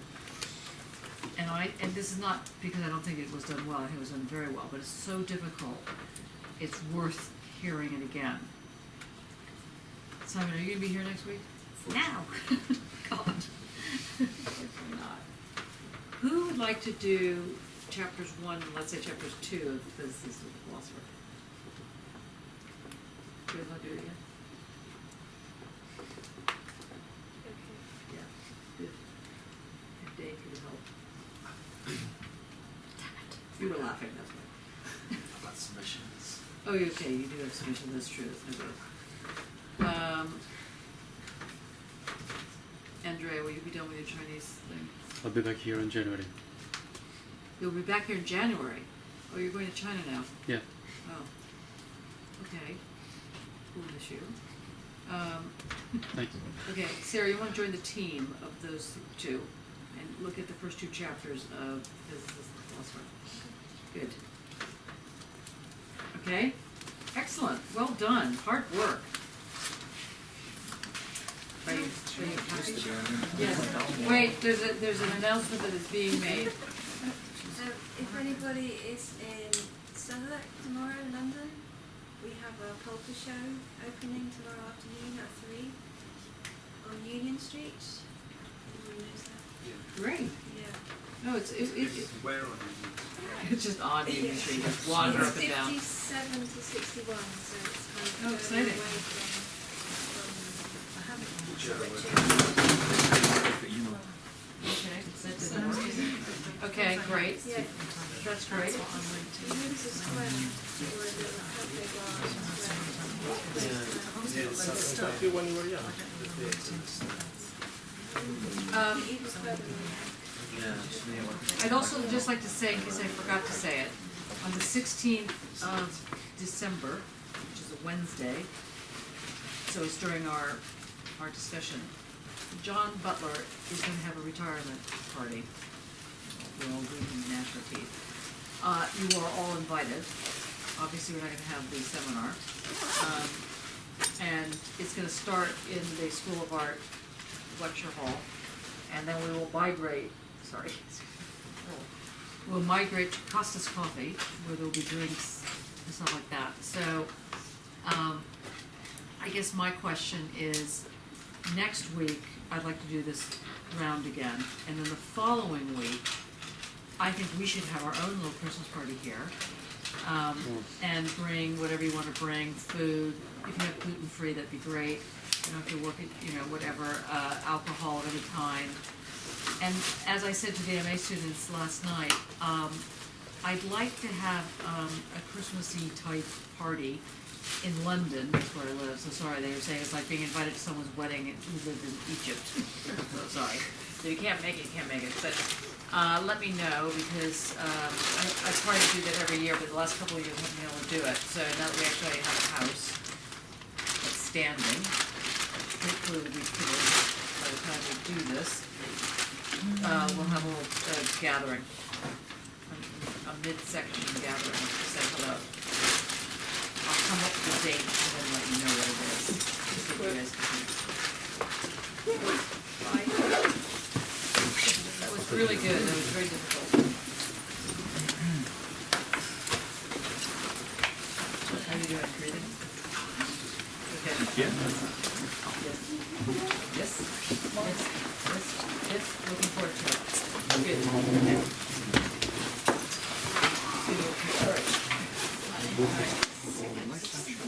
It's like, the reason I brought it up is working on this, working student at 3 in the morning, but the point is, set everything up in such a way, that it's made of feedback.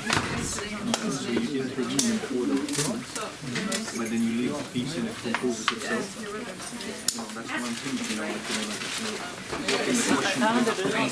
Like rubber under the chair, okay guys, sorry. I was considering the imagine of God of rubber at the moment.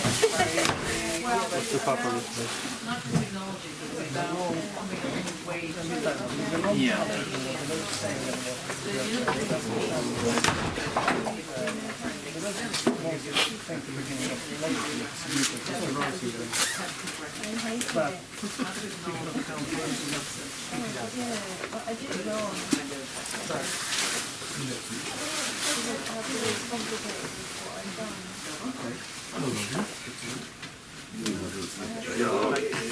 Well, we see each other, we hug, and then we separate. Yes, the usual. That's the usual. How you do, lovely? Yeah. Now I'm a little bit tired, actually, but that's enough.